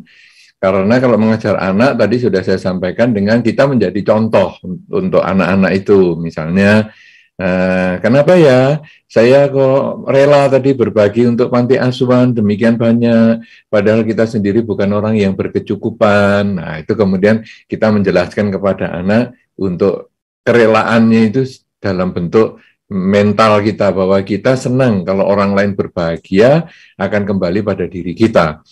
Tapi kalau untuk orang tua kadang-kadang sulit. Nah, makanya biasanya kalau di masyarakat kemudian menggunakan shortcut juga, yang namanya sudahlah, diikhlaskan saja, direlakan saja. Sebetulnya itu kalimat-kalimat itu adalah untuk mengkondisikan orang tua itu belajar melepas lebih cepat. Tentu tidak mudah, apalagi dia mungkin latihan pelepasan materinya saja belum. Jadi kadang-kadang diajak pelepasan materi, misalnya, ayo, Pa, Ma, kita berdana yuk, berdana makan. Untuk apa berdana makan? Oh, biara bantainya saja di wihara sudah makannya banyak. Kita kok berdana makan lagi kepada dia. Terus ya sudah, kita nggak berdana makan ke pantai, kita berdana makan, misalnya kita bagi-bagi nasi bungkus ke orang-orang di pinggir jalan. Untuk apa? Biar aja mereka. Nah, kadang dia secara materi saja belum bisa berbagi, apalagi berdana secara mental, pelepasan secara mental. Nah, kalau sudah begitu bagaimana? Nah, sebagai anak atau sebagai anggota keluarga, kadang mengkondisikan orang tua itu mendengar ceramah-ceramah Dharma, itu dengan misalnya menyetelkan, ada ceramah begini, kemudian kita setelkan mungkin di televisi yang besar, kan televisi sekarang kan smart TV, jadi gampang kita masuk lewat YouTube, kita lihat dari YouTube, kemudian smart TV kita setel seperti ini, sehingga orang tua mungkin walaupun di kamar, dengerin sambil tiduran gini, mungkin dari ceramah-ceramah dari YouTube itu mungkin ada yang cocok. Dan kemudian dia mulai lebih baik, pelan-pelan. Tapi kalau dia tidak ngerti bahasa Indonesia misalnya, nah kita gunakan ceramah-ceramah di YouTube yang ada bahasa yang sesuai dengan orang tua kita, sehingga dengan bahasa yang sama, dan kemudian ceramah damanya itu di rumah karena melalui smart TV misalnya, maka hasilnya orang tua akan lebih bisa belajar secara teori pelepasan. Kemudian kadang kita sebagai anak juga sering mengatakan, sudahlah Pak, ikhlaskan aja. Kamu masa lalunya seperti itu, kenapa harus kamu pikiri? Memang kakakmu seperti itu, adikmu seperti itu, terhadap harta keluarga seperti itu. Tapi kamu mikiri terus untuk apa? Toh kita hidup ini sudah cukup. Sekarang memang hakmu diambil, tapi sekarang kamu mau protes juga enggak bisa. Kamu hanya ngeluh terus untuk apa? Nah, kecuali kamu bisa protes, kamu bisa komunikasi dengan kakak atau dengan adikmu tentang harta warisan ini, ya mungkin kamu bisa menyelesaikan masalah. Tapi kalau cuma menggerutu terus nggak ada gunanya. Nah, jadi kita masukkan data itu secara pribadi, tapi juga kita masukkan data-data lewat YouTube itu tentang ceramah-ceramah Dhamma yang lain. Sehingga hasilnya nanti orang tua setahap demi setahap bisa mengerti pelepasan, karena hasilnya itu adalah dia harus melepaskan egonya sendiri pada saat kelahiran ini selesai, kelahiran sebagai manusia ini selesai, dia harus melepaskan apa yang dia cari, dia akan tinggalkan karena dia hanya membawa apa yang dia pernah berikan di dalam kehidupan.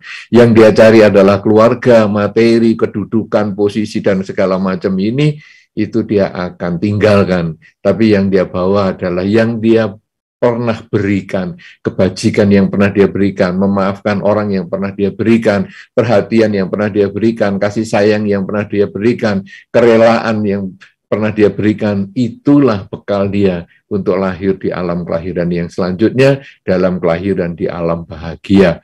Jadi dengan pelepasan yang besar itu, nanti dia sudah siap ketika kita sebagai anak mengajarkan dia secara langsung, memberikan masukan-masukan, bukan mengajarkan, tapi memberikan masukan-masukan, dan mengkondisikan dia belajar dari berbagai media yang sudah ada di sekitar kita, mungkin dengan HP, mungkin kita bacakan itu pesan dari WA group, atau mungkin kita bacakan dari Facebook, dari Instagram, dan sebagainya. Pesan-pesan Dharma semacam ini tentang pelepasan cukup banyak. Karena inti Dharma adalah hidup tidak kekal, karena itu Anda harus hidup dalam ketidakkekalan ini dengan menyesuaikan diri. Karena Anda tidak bisa melawan ketidakkekalan, tapi Anda harus menyesuaikan diri agar Anda bisa berbahagia walaupun menghadapi ketidakkekalan. Bahagianya gimana? Ketika Anda mampu melepas. Ya, mudah-mudahan ini sebagai teorinya, nanti dipraktekkan di rumah masing-masing dengan versi yang berbeda-beda, karena tiap keluarga mempunyai ciri khasnya masing-masing. Begitu, Ibu Nancy, silahkan lanjutkan. Ya, terima kasih Bante atas jawaban yang luar biasanya. Pertanyaannya juga sangat luar biasa ya. Nah, berikutnya ada satu pertanyaan lagi ya, ini terakhir dari Gamatama ya. Masih banyak pertanyaannya Bante yang masuk. Ya, cuma maaf ya teman-teman ya Bapak Ibu, saudara-saudari, terpaksa kita harus cut ya, mengingat waktu juga. Nah, ini dari Gamatama ya. Bante mau nanya, bagaimana untuk melepaskan sesuatu yang diinginkan yang belum pernah tercapai? Apakah kita menyerah begitu saja? Apakah ini termasuk kategori pelepasan mental? Jadi maksudnya menyerah itu termasuk kategori pelepasan mental. Silakan Bante. Ya, ini sebetulnya kita kan tadi menjadikan masa lalu ini sebagai pelajaran. Jadi kalau tadi kan kita punya 3 masa ya. Masa sekarang adalah kehidupan kita saat ini, masa lalu adalah yang tadi. Itu hanya tinggal kenangan, tapi jangan lupa itu pelajaran. Dan masa yang akan datang, mau 1 menit yang akan datang, setahun yang akan datang, itu adalah masa yang akan datang yang masih berupa khayalan. Kenyataan adalah saat ini. Kenyataan yang sudah lewat menjadi masa lalu, kenyataan yang belum datang menjadi masa depan. Nah, masa lalu kita punya keinginan, tapi kok nggak tercapai, nggak masalah. Jangan juga menyerah, karena kadang-kadang kita itu justru menjadikan masa lalu ini yang baik kita tadi tingkatkan di masa sekarang untuk membangun masa depan, yang buruk kita jadikan pelajaran, supaya di masa depan tidak terjadi lagi. Nah, sekarang bagaimana nih kegagalan di masa lalu? Saya punya keinginan kok nggak tercapai. Oke, saya jadikan itu sebagai pelajaran bahwa saat ini memang tidak tercapai. Kalau kita mau pakai gampangnya, kita pakai contoh agak nyata saja. Misalnya Anda punya target kerja, misalnya Anda buka usaha, kemudian target bulan ini, dalam 1 bulan ini, kita harus mendapatkan X rupiah. Kemudian 1 bulan ini dibagi menjadi 25 hari kerja.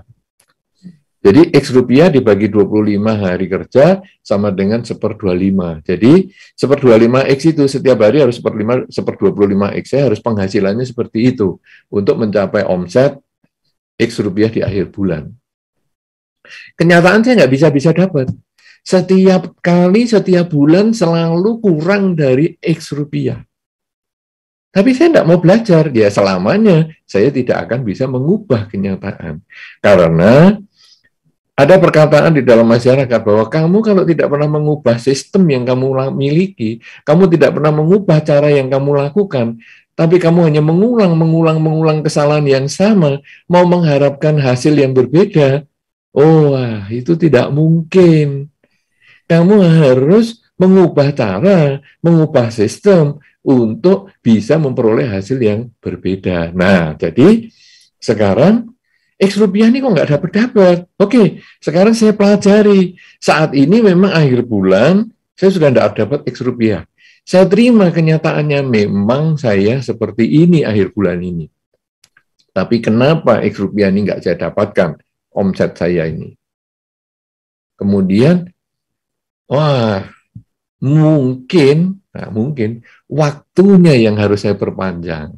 Jadi target ini nggak pernah tercapai karena saya harapkan dalam 25 hari harus tercapai. Bagaimana ya kalau saya ganti 40 hari?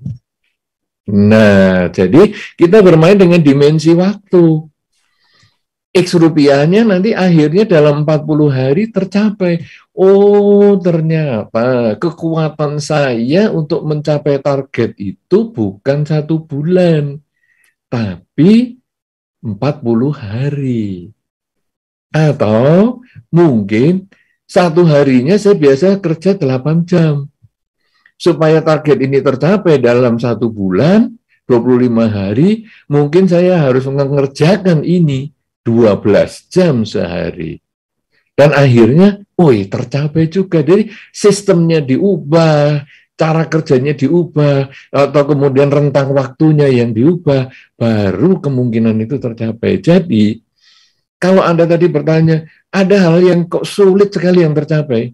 Nah, salah satunya adalah seperti ini. Jangan gampang menyerah, tapi cobalah Anda mengubah cara Anda untuk mencapai, atau mengubah rentang waktu Anda untuk mencapai. Kadang-kadang target kita terlalu tinggi dengan di luar kemampuan kita saat ini. Nah, dengan kita mengubah cara atau bermain dengan dimensi waktu, kadang hal itu bisa berubah. Tapi kalau sampai kita dimensi waktunya juga sudah diubah, caranya juga sudah tidak bisa sudah diperbaiki sampai kita puyeng kepala, kerja 12 jam sehari selama 40 hari kok tidak dapat ketemu X-nya. Oke, kalau gitu tahap awal ini X-nya baru saya turunkan menjadi 90%-nya. Coba bisa nggak? Kalau nggak bisa ya 70%. Nah, jadi setelah usahanya nggak bisa, kemudian waktunya juga kita nggak bisa, ya sudah. Targetnya yang kita turunkan. Nah, ini dari mana contoh ini? Nah, sekarang kita lihat riwayat Buddha Gotama. Riwayat Buddha Gotama, ketika beliau keluar dari istana, sebetulnya tujuannya apa? Bagaimana saya bisa mengatasi tua, sakit, dan mati? Karena ketika saya melihat orang tua, sakit, dan mati, lalu saya menyadari bahwa perubahan ini terjadi pada diri saya merasa kekayaan saya, kekuasaan saya ini tidak ada gunanya. Jadi saya keluar dari istana untuk mencapai target saya mengatasi tua, sakit, dan mati. Lalu kita belajar dari siapa ini? Wah, guru hari itu yang pinter ada 2, Udaka Ramaputra dan Alaraka Lama. Oke, belajar di situ. Tapi kok target nggak tercapai? Nah, ini kan seperti yang Anda tadi. Wah, ini udah usaha kok nggak tercapai.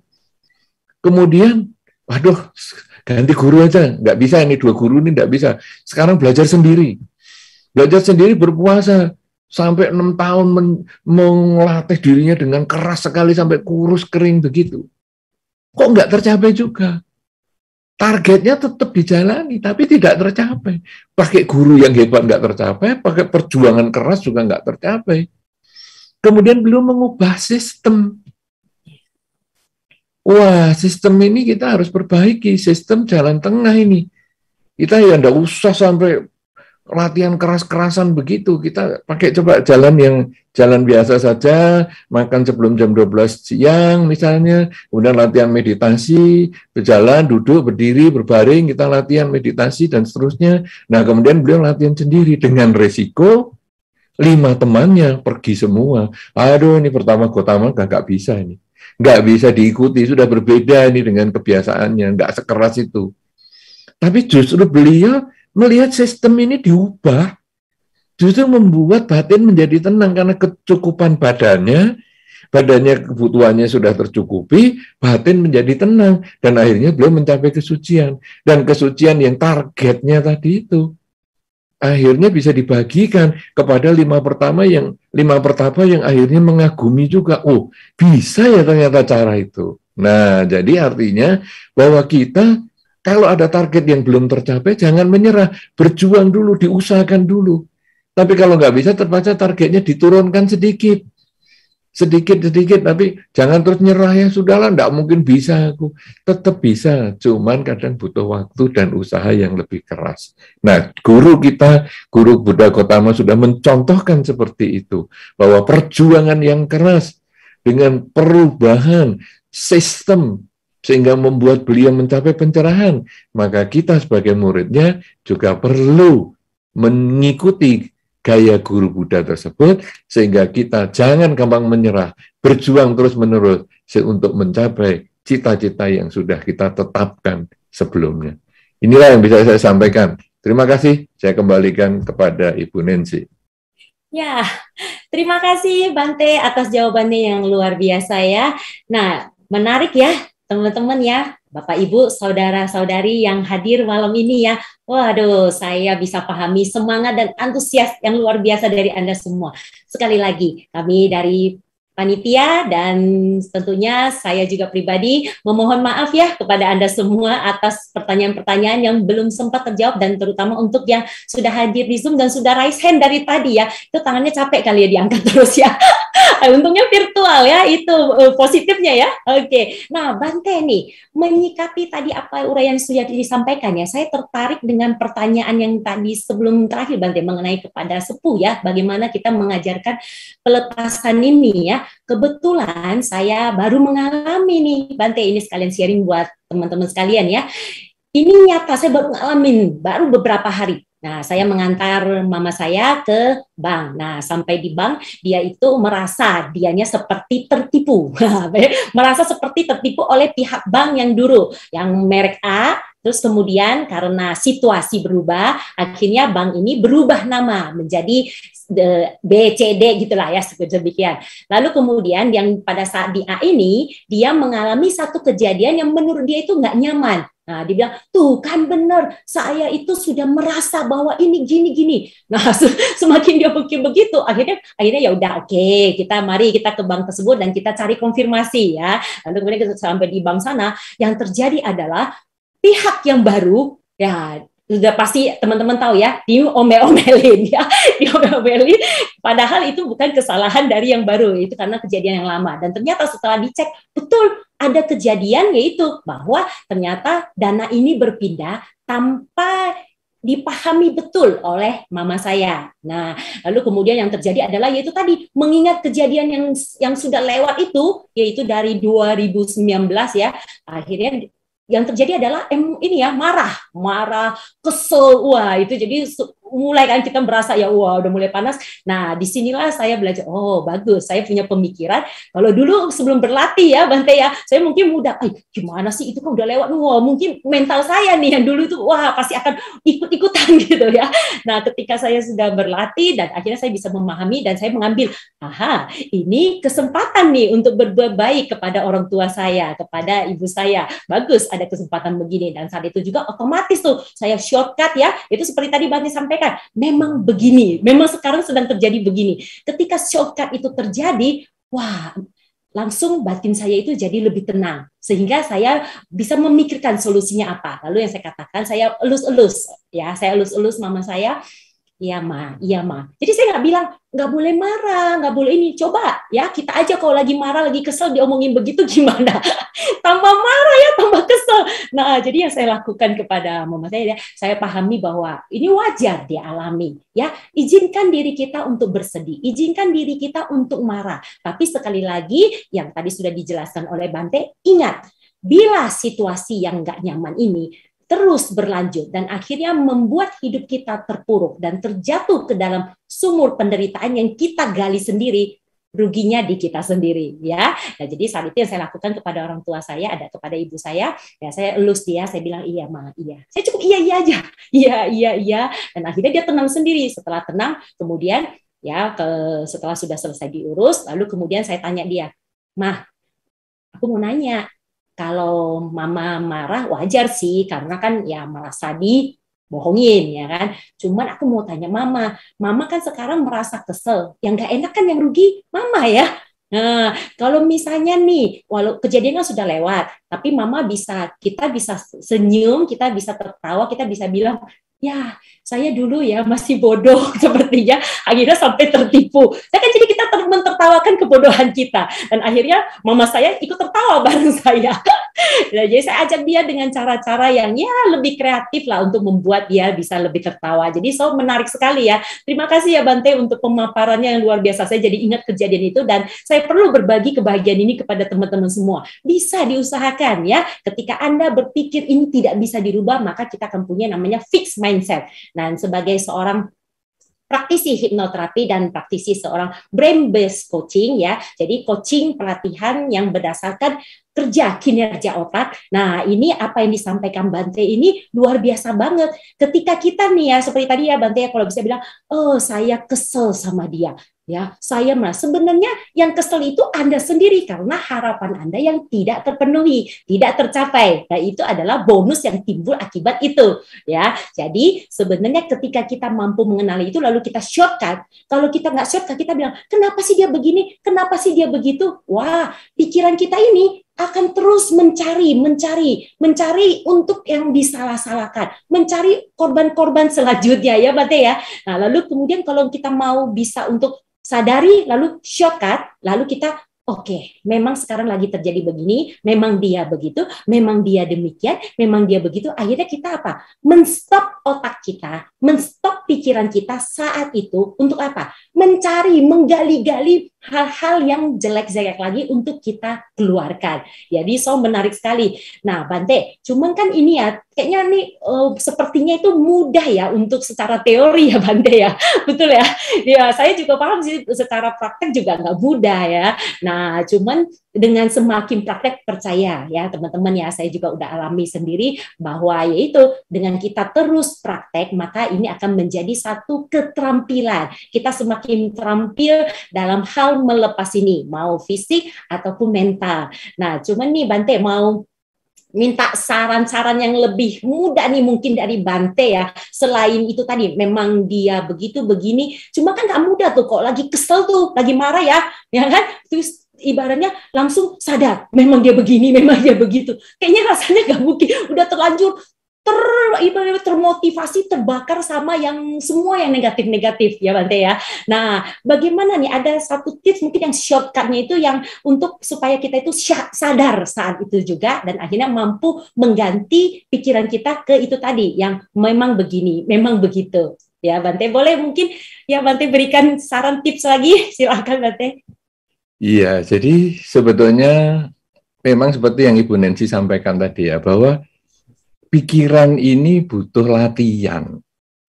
Sama dengan ucapan. Ucapan itu kita bayi, belum bisa ngomong, kemudian kita belajar ngomong. Itu kan latihan. Semakin belajar, semakin pandai, semakin terampil ngomong. Kemudian kita sudah dewasa, mau belajar bahasa asing, kita juga belajar latihan, dan akhirnya punya kemampuan belajar bahasa asing dan bisa ngomong bahasa asing. Kemudian juga badan itu juga perlu latihan, butuh keterampilan. Untuk jalan pun butuh keterampilan. Makanya ada bayi yang mulai dengan merangkak, kemudian jalan pelan-pelan, sampai bisa berlari. Nah, kemudian kita yang sudah bisa berjalan dan berlari, lalu ngapain? Nah, ini juga butuh keterampilan. Misalnya butuh terampil untuk berenang misalnya, butuh terampil untuk main basket misalnya, butuh keterampilan untuk main bulu tangkis misalnya, dan seterusnya. Itu semua adalah keterampilan yang perlu kita latih sedikit, tapi rutin, sampai hasilnya kita menjadi orang yang berprestasi di bidangnya. Nah, kemudian pikiran juga sama. Pikiran ini kalau nggak dilatih, dia juga nggak terampil. Sama dengan ucapan, kalau nggak dilatih, misalnya ucapan kita jarang ngomong misalnya, nanti lama-lama kita juga ide ngomongnya berkurang. Fisik juga begitu, jarang berenang, nanti berenang sekali, wah rasanya nyeri di sana dan nyeri di sini. Demikian pula pikiran. Nah, sekarang bagaimana melatih pikiran? Tentu kalau tadi sudah dilatih dengan misalnya kita berbagi, ya kita kan hari ini kan terampil untuk pelepasan. Kita terampil berbagi dengan materi, kemudian sambil dikenalkan berbagi dengan mental itu sambil dikenalkan sedikit-sedikit. Kemudian juga dengan mengatakan, ya semoga engkau bahagia, dan lain sebagainya.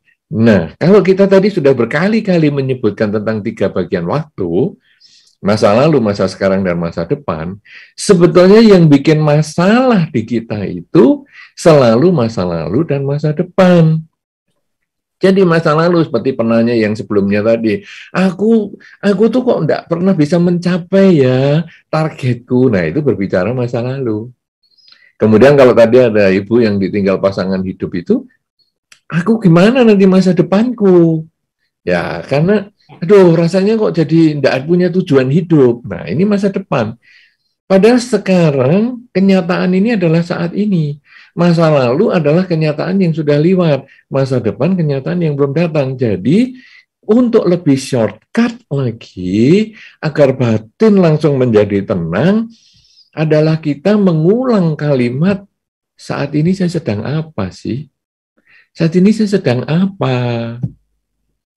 Nah, jadi ketika kita jengkel sekali sama si A, si B, si C, atau Ibu Nancy tadi, mamanya Ibu Nancy tadi, wah jengkel sekali dengan bank yang sebelumnya gini. Saat ini sedang apa?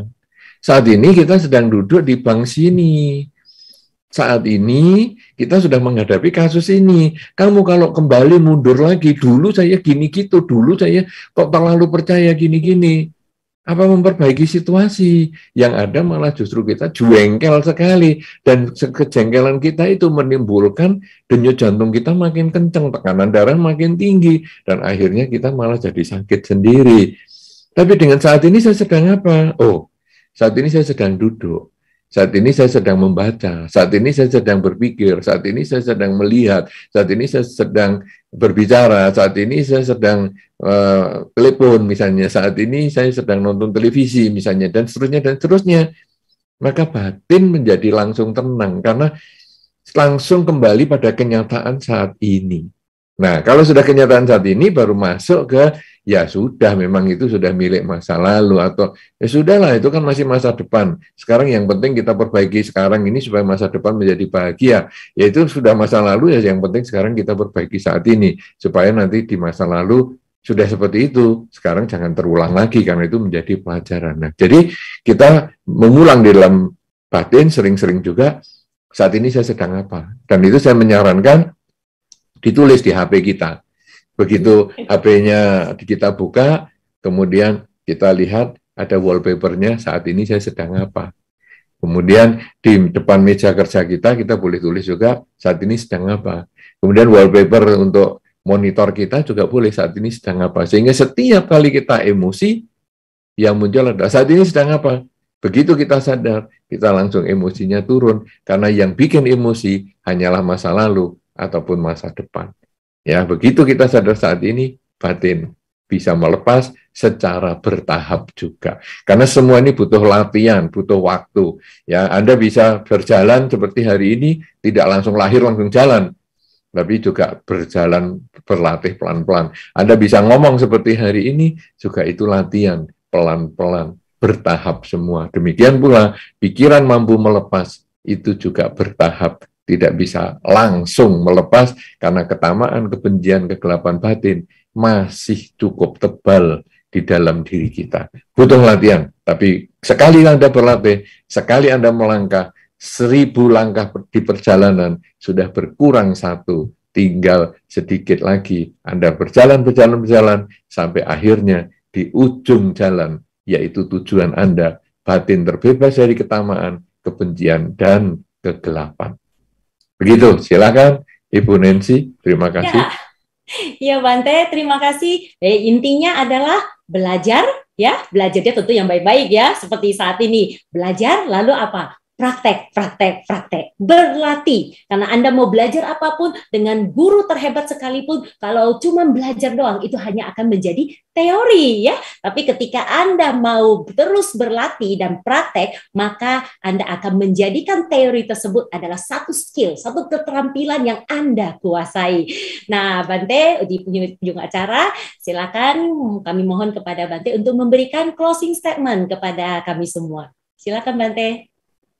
Baik, sebetulnya closing statement tadi saya sudah sampaikan langsung bahwa kita ini judulnya sudah tepat, yaitu berlatih melepas. Karena pelepasan ini pun adalah latihan seperti pikiran, ucapan, dan badan kita. Karena itu, semakin Anda rajin berlatih, pertama adalah melepas materi, kemudian juga sambil berpikir, bagaimana ya, melepas materi ini maksudnya apa ya? Maksudnya saya juga melepas ini bukan sembarang saja, tapi juga berpikir tentang kebahagiaan makhluk lain. Misalnya saya berdana makan kepada misalnya orang di panti asuhan, kan saya berpikir saya pilih makanan yang paling enak, yang menurut saya paling cocok dan saya paling mampu bisa dapatkan, kemudian saya bagikan kepada mereka. Bukan sebaliknya, saya memilih makanan yang saya paling nggak enak, saya paling nggak suka, kemudian saya bagikan, tidak. Tapi kita melihat, nah inilah yang makanan yang paling enak saya berikan. Artinya saya ketika berbagi, ketika saya melepas, sebetulnya saya ingin dia berbahagia, yang menerima pelepasan saya ini berbahagia. Nah, dengan cara seperti itu, kemudian ini menjadi dasar untuk perilaku-perilaku kita yang lainnya. Misalnya, ketika kita menghargai orang yang berbeda dari pandangan dengan kita, berbeda dengan harapan kita, kelakuannya, kemudian kita, ya sudahlah, memang dia begitu. Kita itu kemudian bisa melepas, karena mengharapkan dia, ya biarlah dia menjadi dirinya sendiri, tinggal kita menyesuaikan dengan kemampuannya dia. Karena kita tidak bisa mendorong orang buta untuk berjalan, tidak bisa. Tapi sekarang kita meminta orang buta ini untuk membedakan suara, nada, dan lain sebagainya, supaya si buta ini tetap memberikan manfaat, karena dia bisa membedakan suara. Sebaiknya orang tuli kita tidak bisa suruh membedakan suara, karena memang kemampuannya dia tidak ada. Tetapi dia bisa suruh membedakan warna, karena dia masih bisa melihat. Nah, dengan cara seperti itu, kita memahami kekurangan orang lain. Si buta kita memahami, si tuli kita memahami, tapi mereka semua tetap memberikan manfaat, karena kita bisa memanfaatkan hal-hal yang dia bisa miliki. Bahwa buta ternyata bisa mendengar, yang tidak mendengar ternyata bisa melihat. Dan akhirnya kita bisa memberikan manfaat untuk semua, dan kita bisa terima dengan tenang, dan kita bisa mempekerjakan yang buta dan yang tuli itu sesuai dengan kemampuannya mereka. Dan itu kalau kita terus kembangkan lagi, misalnya kita kehilangan orang yang kita cintai misalnya, kita kemudian lalu merenungkan, orang yang sudah saya cintai itu orangnya hidupnya baik, semoga dengan dia sekarang terlahir di alam lain, dengan kebajikannya itu, semoga dia lahir di alam bahagia. Jadi kita kemudian jadi mendoakan dia, karena kita sudah bisa melepaskan dia dengan segala kelebihan dan kekurangannya. Kita menerima dia sebagaimana adanya. Dan kalau sudah begitu, maka latihan ini setahap demi setahap bisa kita jalani, sampai akhirnya ketamaan, kebencian, kegelapan batin pun akan berkurang, terkikis, bahkan sampai lenyap di kehidupan ini, sehingga kelahiran kita yang sekarang menjadi kelahiran yang terakhir, karena kita sudah tidak lahir di alam manapun juga, karena kita sudah terbebas dari ketamaan, kebencian, kegelapan batin, yang dimulai dengan pelepasan fisik, kemudian pelepasan non-fisik atau batin kita. Karena itulah yang diajarkan di dalam Dharma, bahwa hidup ini berubah, tidak kekal. Tidak bisa kita mengubah ketidakkekalan itu, kita hanya berusaha menerima ketidakkekalan dan hidup dengan ketidakkekalan itu, dengan melihat segalanya sebagaimana adanya, bahwa hidup adalah saat ini, gunakan saat ini yang terbaik untuk memperbaiki masa lalu, dan membangun masa depan. Semua kebahagiaan ada di tangan Anda, Dharma hanya menunjukkan jalan, dan Andalah yang harus melaksanakan. Seperti Ibu Nancy sampaikan, guru siapapun mengajarkan tidak akan memberikan manfaat, dokter yang hebat pun tidak akan bisa mengobati Anda, kalau Anda tidak melaksanakan, atau Anda tidak meminum obat yang diberikan oleh dokter itu. Semoga ini bermanfaat, dan semoga Anda terus bersemangat untuk berlatih, melakukan pelepasan secara fisik maupun secara batin. Terima kasih, saya kembalikan kepada Ibu Nancy. Ya, terima kasih Bante, uraiannya sungguh luar biasa, closing statement-nya juga mengajak kita ya untuk terus berlatih. Nah, saya hanya mengulang saja apa yang sudah disampaikan oleh Bante supaya teman-teman semakin yakin ya, semakin memahami bahwa ini adalah satu latihan, satu proses saat ini dimanapun kondisi Anda. Walaupun rasanya masih berat, walaupun rasanya belum bisa melepas, nggak apa-apa. Yang penting mulai sekarang ya, apa pilihannya itu tergantung Anda. Nah, jadi berarti melepas ini melepas itu ada dua kondisi, ada yang disebut kondisi fisik ataupun mental ya. Nah, untuk melepas ini kita perlu ada pertama itu yang disebut dengan pemahaman ya. Kita perlu memahami bahwa hidup ini selalu berubah, tidak kekal. Kalau kita tidak memahami ini, wah kita akan muter-muter di dalam penderitaan kita. Lalu kemudian kedua, setelah kita memahami, lalu kemudian kita menerima kenyataan. Ya, ganti pola pikir ketika sesuatu hal yang buruk, pengalaman yang pahit yang terjadi kepada kita, supaya kita jadikan pelajaran, supaya tidak terulang kembali di masa depan. Lalu kemudian pengalaman yang manis, kan tentunya kita pasti suka dan mau. Nah, bagaimana caranya supaya bisa terulang dan bagaimana caranya supaya kita bisa kondisikan kembali, ya. Lalu kemudian yang ketiga ya, kita selalu usahakan untuk praktek ya, pelepasan. Melalui praktek itu kita melakukan pelepasan secara materi, karena dari pelepasan materi otomatis mental kita juga terlatih. Coba ya, ketika Anda berlatih berdana nih ya, melepaskan materi, kan sebelumnya itu ada hitungan tuh, segini aja deh, ini deh, buka dompet aja, mentalnya itu hitungannya banyak banget ya kan. Ya, itu semuanya balik ke diri masing-masing ya. Anda yang akan bisa menilai level latihan mental Anda seperti apa.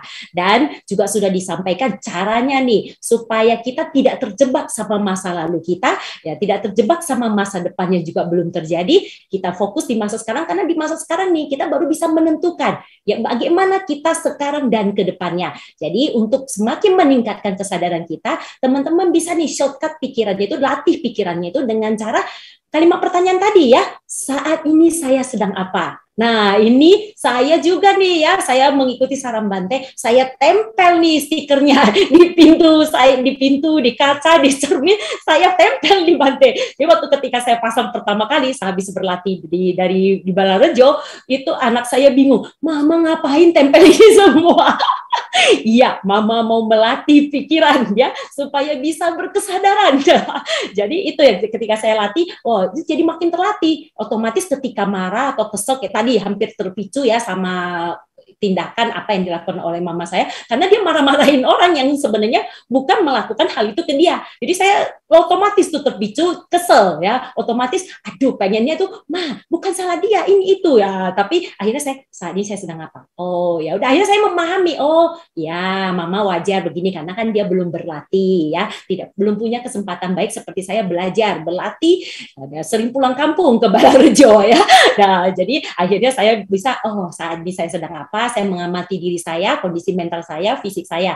Lalu kemudian ya mama memang begitu. Akhirnya ya udah jadi jauh lebih tenang, dan ya itu kami bisa tertawa bahagia bersama di dalam mobil ya. Jadi dalam perjalanan pulang akhirnya kami bisa membahas, mama kan coba deh, kalau mama marah kan yang rugi siapa? Coba yang sakit kepalanya, yang sakit yang tadi itu ya, kepala panas ya, tadi ya, buah nangka, buah nanas.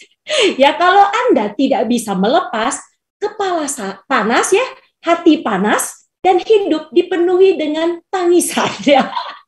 Jadi teman-teman perlu ketahui bahwa berlatih melepas ini sangat penting sekali. Nah, melepas itu memang kedengarannya mudah, namun prakteknya kita semua setuju nggak mudah ya. Walaupun tubuh saya tidak tinggi, namun kalau duduk kita sama tinggi. Walaupun nasib kita semua saat ini boleh dibilang berbeda ya, namun kita semua punya kesempatan yang sama di dalam kehidupan ini. Ayo terus berusaha, belajar, dan terus berjuang. Masa depan kita tergantung apa yang kita pilih untuk dilakukan saat ini melalui pikiran, ucapan, dan tindakan kita. Ya, melepas itu menjadi mudah, dimulai dari latihan. Nah, semakin berlatih, semua terasa makin mudah karena kita makin terampil. Terima kasih ya teman-teman semua, Bapak, Ibu, saudara-saudari yang sudah hadir, dan tentunya terima kasih, salam apresiasi dan hormat yang luar biasa kepada Yang Mulia Biku Utamo Mahatera. Kita berasa ini beruntung sekali ya semuanya malam ini. Terima kasih Bante Anumodana.